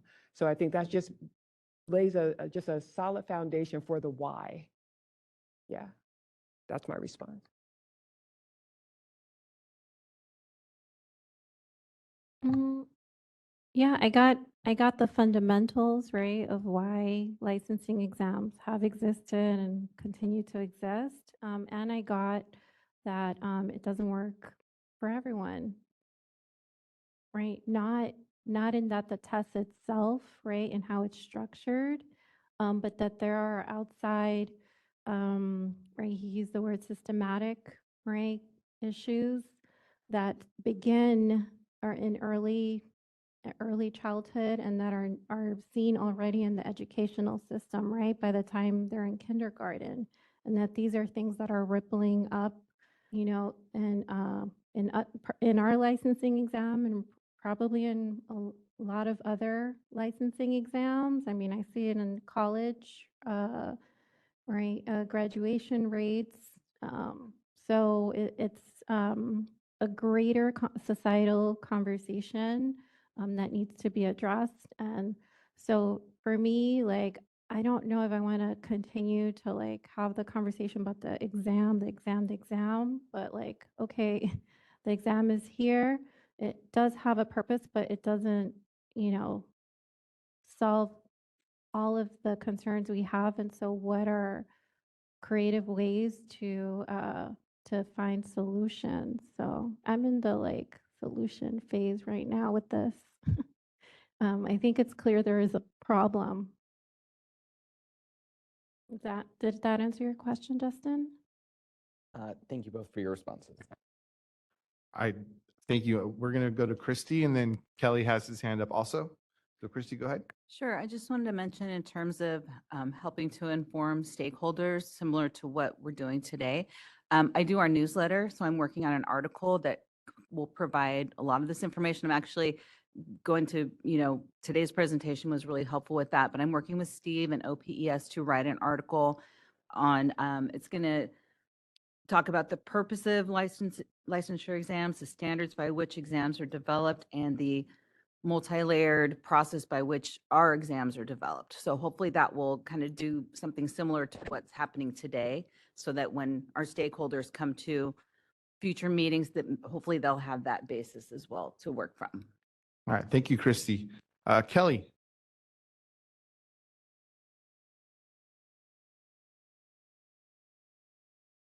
Kelly, you're muted.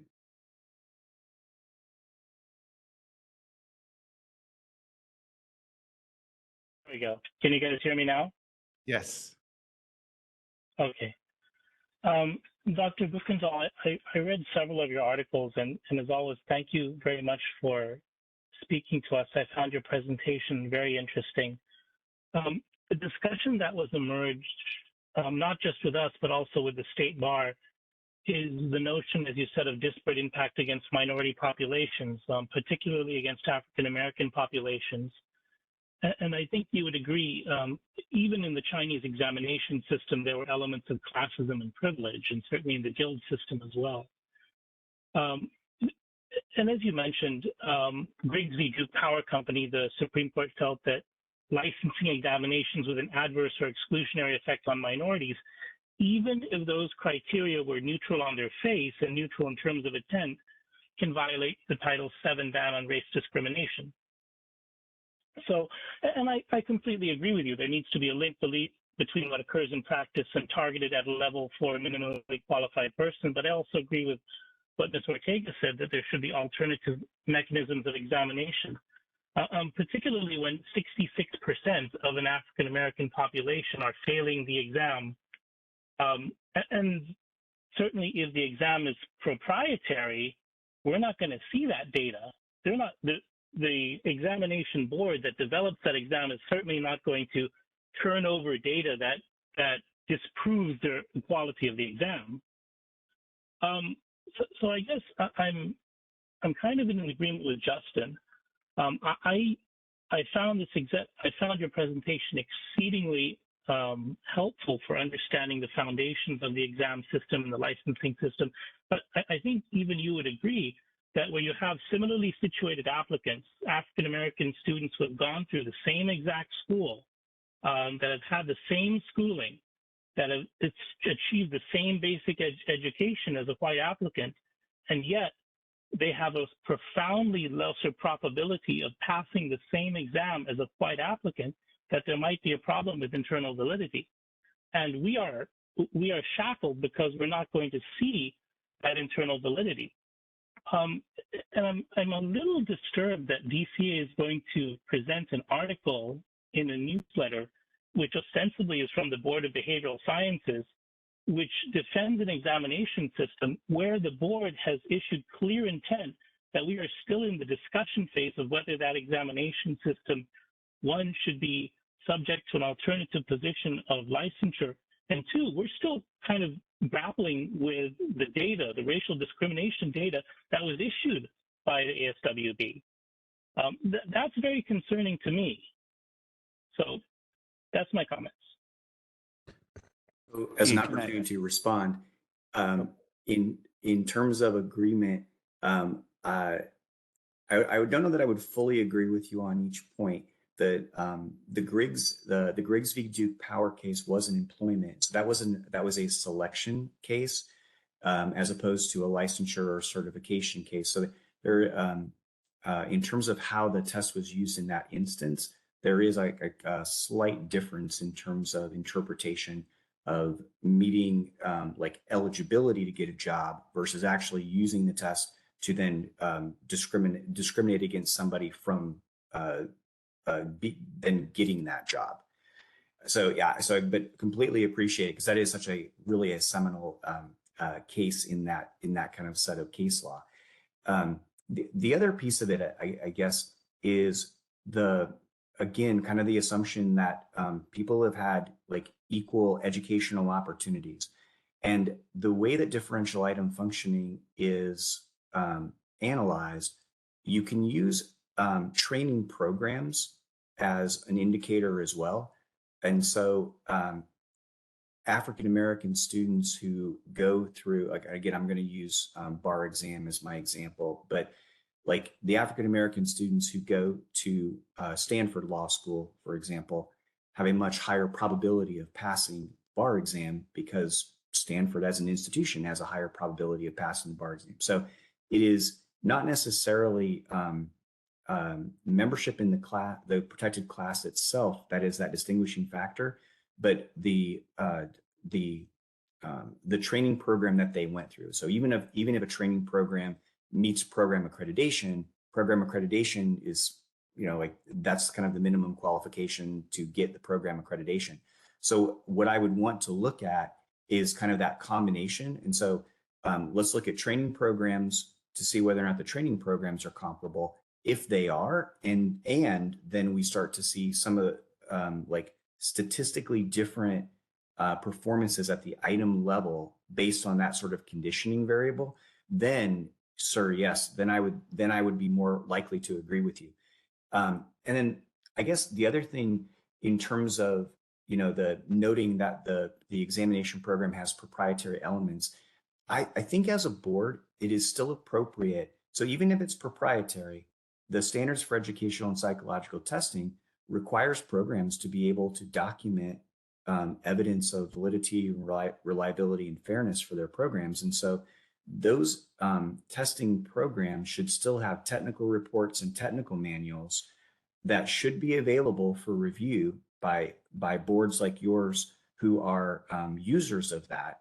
Now, they may make you sign confidentiality and non-disclosures to review it in like a closed session or something, but you should be able to access that information, and they should be, and they're kind of at least ethically bound to provide it because they're providing the test and making claims about the ability to use it for this important purpose. So I think you could be bold and actually ask for some of that information and say the joint standards really kind of suggest you should provide it. Can I make mention? Just to clarify. Oh, sorry. Just to clarify, the board itself, we are looking at the publishing the article in our newsletter, and once again, it's to set more of an educational, so we can have this conversation that's going to continue on. It's to kind of start out, and it's really just the basic information about, once again, how exams are developed, the process they go through. We want to make sure that our licensees, our applicants understand the whole process. So, and this conversation today is just a starting point. What we are looking at, first of all, is in our last workforce group, we're working with OPS now to start doing a voluntary data collection, demographic data collection, so that we can proceed on with the diff analysis and look at that. Additionally, I know something in the back of my mind is what kind of Chad was looking at is we haven't really paid attention to pass rates. We post them, school pass rates, but maybe delving a little bit more into that. I don't know if that will help. I know actually we had a conversation about that before too. Linking that up with that, and HGUI has been collecting a lot of information on our registrant population, and I'm hoping that with the education about why we do exams, but then looking at the data itself and having a data-driven conversation as to, our pass rates. Unfortunately, we can't really, split those out in demographics right now, but maybe eventually we will. And you can see ASWB is, they're actually going to be in the near future publishing more pass rate data like they did before. And Chad, you're right. We can provide that information on the for our other exams. I am sure I can ask for that. We can do that in closed session. So. Excellent. Thank you. Any other comments before Kelly? No, I was just going to say thank you. Yeah, this is Nick, LPCC member. I just wanted to, highlight that what Chad brought up, I think, is really crucial, and it was exactly in line with what I was taking away from your presentation. I thought it was important to highlight that the conversations are separately two different things. We're talking about test bias, which is sort of one bucket, but then the quality of a training program, which is really outside of the scope of this institution, of this board. Certainly there's overlap to that, but we have no control over where students go. Where we can come into play is educating those potential registration holders about how it's important to be aware of institutions and their quality of training. For example, if there's no secret, there are diploma mills out there and institutions that are predatory in terms of seeking tuition dollars for profit, not in the best interest of the student, but in the interest of making money. That is an inherent problem that affects many of our registration holders in this state, because the majority of those are going to be minority people that don't know and have the education to understand the difference. So if we're going to share this information, we need to share it in a very sophisticated way, and making sure we underline and underscore some maybe FAQ section to break down and inform our future registrants about that type of information, because I fear that will be a bigger problem that this board cannot address simply by changing a test alone. The second point is that we also need to look at how this test preparation also feeds into this very big conversation that we're having. And I haven't really heard anybody mention that here in terms of these test preparation. The data is very clear to show they really don't do anything. They simply buy money from these people. Again, I'm not saying that there's not value in that. What I'm saying is that there's a false sense of sometimes understanding fully about the content that's there. And so we just have to be mindful, I think, as a board, when we are sharing this information, that it's much larger than just a test in and of itself, that there's other things that we have to be aware of that ultimately affected the consumer about the preparation of these license and registration holders that are not equal. And so I would just like to think that and hope that we can maybe have a more clean way of presenting the information that's just beyond test items or testing in and of itself. Thank you. Thank you, Dr. Boyd.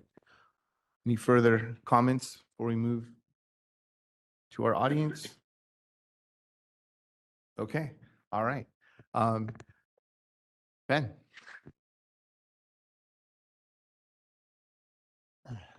Thank you. Ben Caldwell, MFT. Dr. Buckendahl, I appreciate your presentation. Steve, thank you for continuing the conversation. I had sent you a recent peer-reviewed journal article from the Journal of Mental Health and Clinical Psychology on the topic of clinical exams and their fit with the standards for educational and psychological testing that Dr. Buckendahl emphasized. I'd like to request that you make that article available to board members, and if you could, include it in the materials for the next workforce committee meeting. As it relates to disparate outcomes, under the AERA standards, if an exam produces disparate results, it is the responsibility of the exam developer to investigate why that is happening, and not, as ASWB and others have done, simply blame upstream factors and defend the status quo.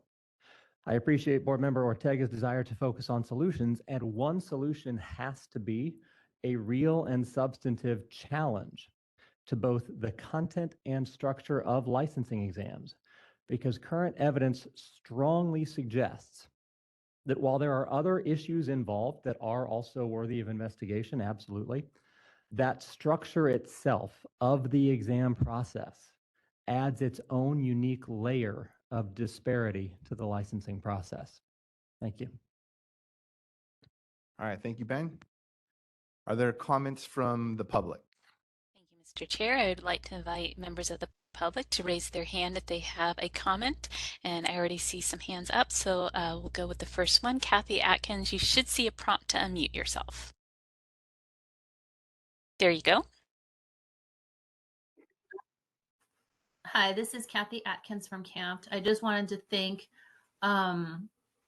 the board and the staff at the BBS for continuing to bring this issue to public discussion. It is complicated with a lot of very legitimate and passionate testimony by stakeholders, staff, board members. And I think while the conversation is hard and the issue is complex and real, I really appreciate the ongoing efforts from all aspects of this issue as we move forward together to find while there's no perfect solution.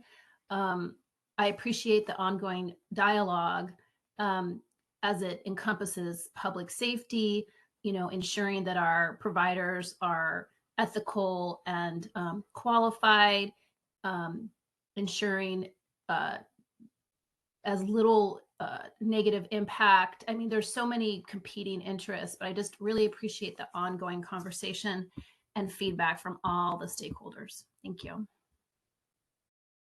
Thank you, Kathy. The next request for comment is from Valerie L. Valerie, you should see a prompt to unmute.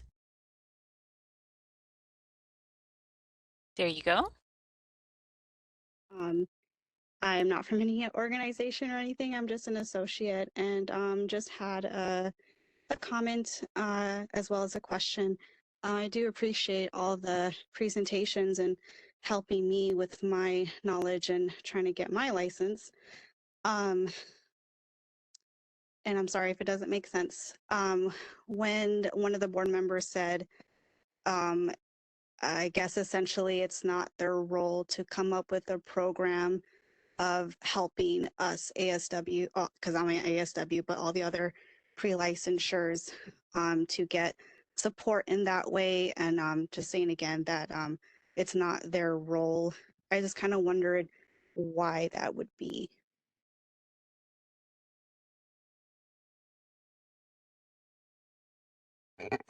Let me see if I can answer that. It's kind of tough to answer that. The board's mandate is essentially public protection, and I'm not too clear of as when you say help license or applicants or registrants get through the process. There's only with that public protection mandate, there are certain things we can do to assist, but it has to be with looking at how we can make the application process easier, looking at our requirements and the statutory requirements and the laws and how much how many hours you have to gain and such. Beyond that, I think what I believe you might have, what Nick was saying with schools, we don't have any authority over school programs. That's the one thing. But we do have, in that essence where Nick was saying, we do have the ability to at least, you know, show school pass rates. I mean, make it aware of you know, maybe programs that are underperforming or performing great. So as much as we can, I think we are here to help you through the process, and we will look for creative ways in that. So I hope that answers the question. All right, this is the moderator. I see no further request for comment. I return the floor back to you, Mr. Chair. All right, thank you, moderator. I would just like to echo Kathy Atkins' sentiment. I do truly appreciate the conversation, the passion that we have from our board members and from our public. I think at the end of the day, what this means is that we're really trying to support both our consumers through protection, but also making sure that we are bringing in, that we're also helping our registrants you know, pass these exams and increase the mental health workforce. So I do look forward to continuing this conversation and seeing what our workforce group brings to us next time. All right, thank you. So with that, we'd like to move on to our next agenda item, which is Roseanne, who's going to walk us through the legislative process. Roseanne, the floor is finally yours after 3 meetings. No, it's unusual, huh? So I wanted to bring this overview of the legislative process to you today because we have a lot of newer board members, and the legislative process goes in cycles, and it's one tool that the board can utilize to meet its mandate. And so, but it involves doing different things at different times of the year. So I just kind of wanted to provide an overview and explain how we use the legislative process and how it works, because it can be complicated. So the board has 2 types of laws. We have statutes, which are in the Business and Professions Code, and then we have regulations, which are in the California Code of Regulations. Statutes are enacted through the legislature and typically must be signed by the governor. So a bill must be successfully run through the legislature and then signed by the governor to enact a statute. Regulations, on the other hand, are designed to implement, interpret, or make statutes more specific. So kind of clarifying what the statute says if more clarification is found to be needed. And they are enacted via the executive branch. So they go through the state agencies, Consumer Affairs, the Department of Consumer and Housing Agency, Department of Finance, and then ultimately the Office of Administrative Law. And so for today, we're going to focus on statutes and the legislative process and not regulations. We'll do another separate presentation, we're hoping for February, on the regulatory process. So in terms of legislation, the board's mandate is specified in 2 of the Business and Professions Code sections that we have. And legislation and the legislative process is one of the tools we can use to change things or accomplish our mandate. Business and Professions Code 4990.16 says protection of the public shall be the highest priority for the board in exercising its licensing, regulatory, and disciplinary functions, and that whenever protection of the public is inconsistent with other interests sought to be promoted, that protection of the public shall be paramount. And then Business and Professions Code 4990.18 kind of goes hand in hand with that and explains how the legislature intends the board to reach its mandate. So the legislature specifies that the board employ its resources for 4 different functions: the licensure of the various license types that we have, the development and administration of licensing exams and procedures consistent with the prevailing standards for the validation and use of licensing and certification tests, and using exams to measure knowledge and abilities important to the safe, effective practice of the professions. And then the third mandate is enforcement of laws designed to protect the public. And then the fourth is consumer education. So how do we educate consumers what the role of the board is and the board's mission, and what our professions do and how they safely practice. So there are two ways that the board can utilize legislation to accomplish its mandate, and we utilize both of them. One is by drafting and running a bill through or sponsoring a bill through the legislative process. And then the other way is by taking positions on existing bills that others are sponsoring that relate to the professions that the board regulates.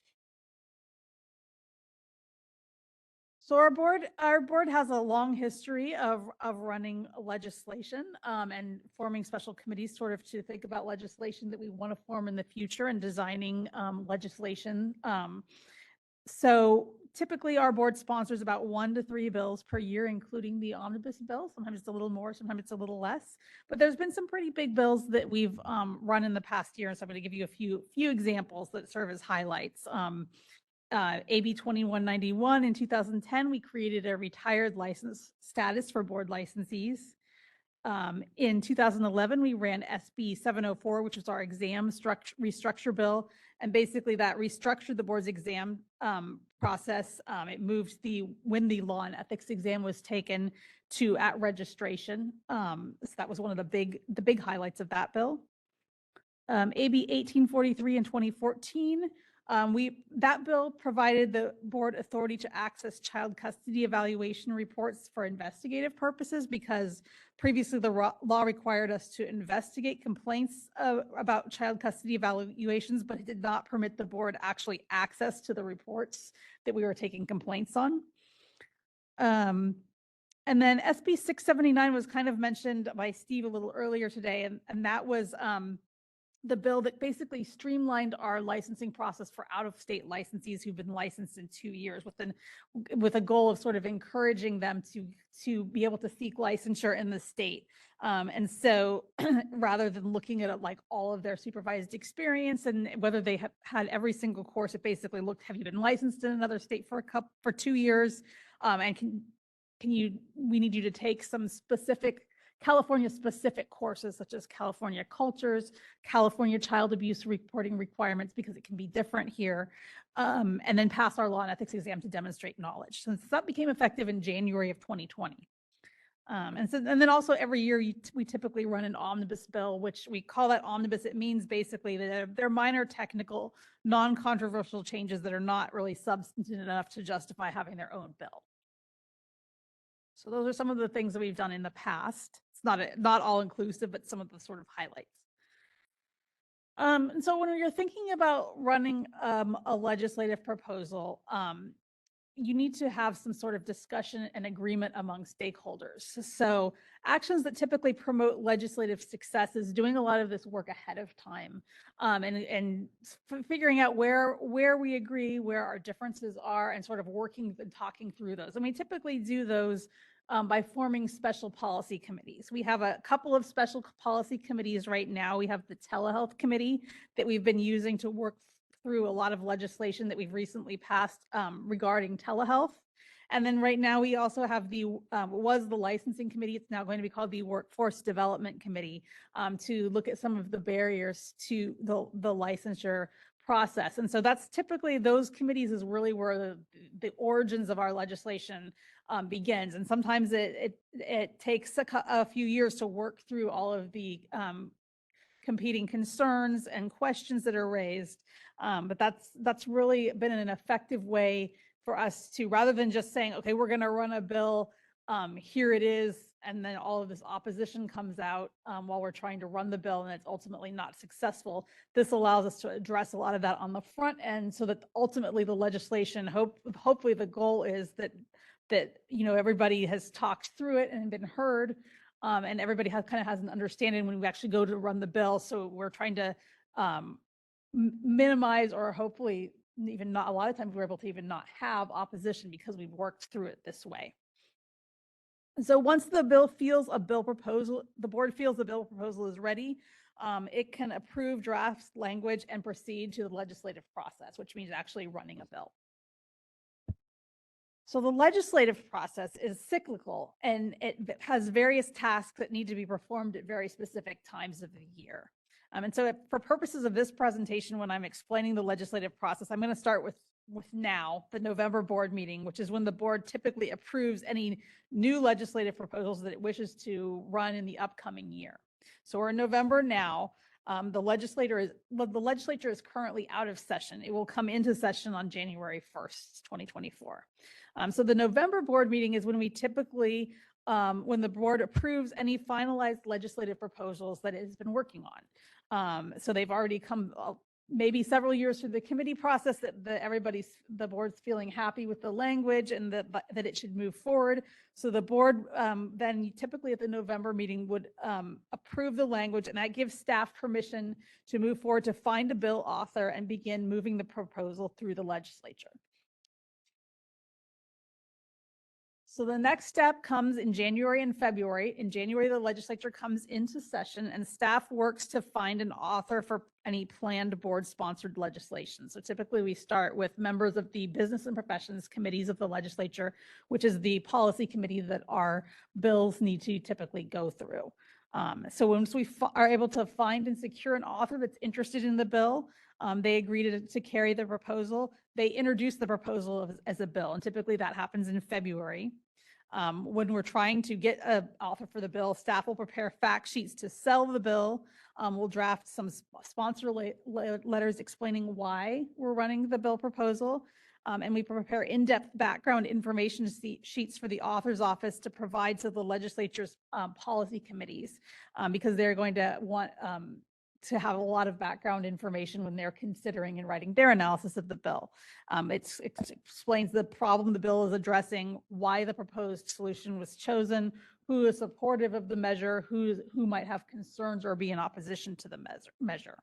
So that's typically done in January and February. From there, in February and March, staff also begins identifying and tracking bills that are introduced that may affect the professions that the board regulates, the board itself, or otherwise may be of interest to the board. So we start looking at all of the bills that are introduced and start tracking bills that pertain to the four professions we regulate. We might watch some bills that sort of loosely pertain to mental health but don't really fall within the board's mandate. Or we might look at some bills that consider whether to analyze some bills that might have to do with the mental health pipeline, for example. So we'll look at all of these bills and kind of how they fit into what the board does. So if there's a bill that looks particularly relevant, sometimes it's difficult at the beginning to figure out what the author is doing, and they haven't fully fleshed the bill out yet. So we'll contact the author's office to obtain a fact sheet, which is basically a background sheet, giving the bill's purpose, the reason the bill is being proposed, and who's sponsoring it. So we'll look through all that information. And then for the bills that are flagged as relevant to the board's mandate, then staff begins to prepare analyses of bills that the board might wish to take a position on for the April Policy and Advocacy Committee meeting. So that's when we really look at what bills are out there that affect the profession. We write an in-depth analysis of how it would affect the board or the profession, and then we present that at the April Policy and Advocacy Committee meeting. So that's in February and March. And then moving on in April and May, now the legislature really is in full swing. This is really when a lot of the work gets done in April and May. Policy committees are meeting and hearing bills. Bills are moving through the process. So staff begins attending Senate and Assembly Policy Committee hearings as needed to testify regarding board sponsored bills. For the bills that we are running, we need to be present at those hearings and give the reason in the public hearing of why we are running the bill and answer any questions that the members of the legislature might have of the bill or any of their staff. We present as I mentioned earlier, any bills we're analyzing. We take it to the Policy and Advocacy Committee, and then that committee decides what positions it would like to recommend that the full board takes at its May meeting. And then also at the same time, board staff works with staffers of the bills a lot to relay any technical support or concerns the board wishes to provide. So sometimes we'll see a bill introduced and it's kind of clear they don't have a specific understanding of some detail of our licensing process. So they'll kind of try to write it out, but they kind of need a little bit more background. So they'll either reach out or I'll reach out and say, hey, our MFTs have 3,000 hours of experience, not 2,000. Or, you included three of our license types here, but you forgot to include LPCCs. That's something that, commonly one of our license types will get left out of a bill that might be a general mental health bill, but naming all of the professionals that can do something. So we'll kind of watch for something like that. And then the board will, at its May meeting, take official positions on bills. And then that's when staff starts submitting official position letters to the relevant legislative committees to say, hey, the board is in support of this bill, or the board's in opposition to this bill, and here's why, or here's the technical suggestions or questions that the board would like to either ask or see changes made. So that's typically our really busy time of the year. And then headed into June, July, and August, staff, the legislature in the middle of the summer, typically in July, goes on a summer recess for a month. Staff continues at leading up to that time to attend legislative hearings as necessary to testify for board-sponsored bills, or now bills that we have a board official position on. So we'll show up at a hearing for a bill that we're in support or opposition to say that, and if asked, explain why. We also monitor at this time for any significantly amended bills or any gut and amend bills as the legislative process proceeds. Gut and amend bill is a bill that maybe does one thing. It might be affecting the Department of Insurance, and all of a sudden it's overnight amended to affect our license types. So we need to be on the lookout for that, and possibly be prepared to bring that to the board if needed, or especially if it's an emergency. We don't have an upcoming board meeting. That could happen if it's something that significantly affects us. Significantly amended bills will need a revised board position or might need to be heard by the board for the first time. And then toward the end of the summer, more toward August, as the bills pass the legislature and go to the governor's office for a signature, we send our position letters to the governor, stating what position the board has on a given bill and why. And then we monitor at the very end of August or early September, depending on the year. We monitor the governor's website daily for any updates on bills of interest that are signed or vetoed. So that's kind of the end of the legislative process, typically in late July or early to mid-September. So once that happens, the legislature goes out of session. But then at that time, we know what bills we will have been signed by the governor. So we know we have to start working on implementation. So we begin the implementation process for any signed bills. And that means that any signed bills that we have, we might need to make breeze changes to update our licensing systems. We might need to make changes to our application forms to account for changes in law. We will need to make website changes to explain how the processes have changed, or FAQs to explain to our licensees what is changing. We have to let our staff know if it affects licensing or enforcement, we have to do staff training to make sure that our evaluators or our enforcement analysts are aware of the changes so that they will do those changes correctly at their desks. And then we conduct outreach to stakeholders via attending consortium meetings or communicating with the professional associations via our email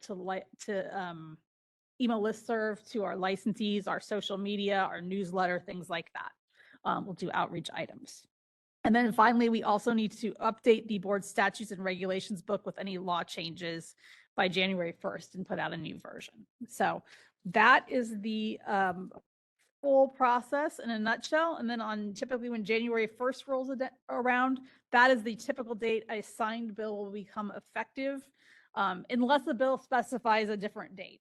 January 1st is the default date unless there's a delayed implementation for some reason. But then the bill will say, oh, this is effective July 1st, 2024 is a typical one you'll see.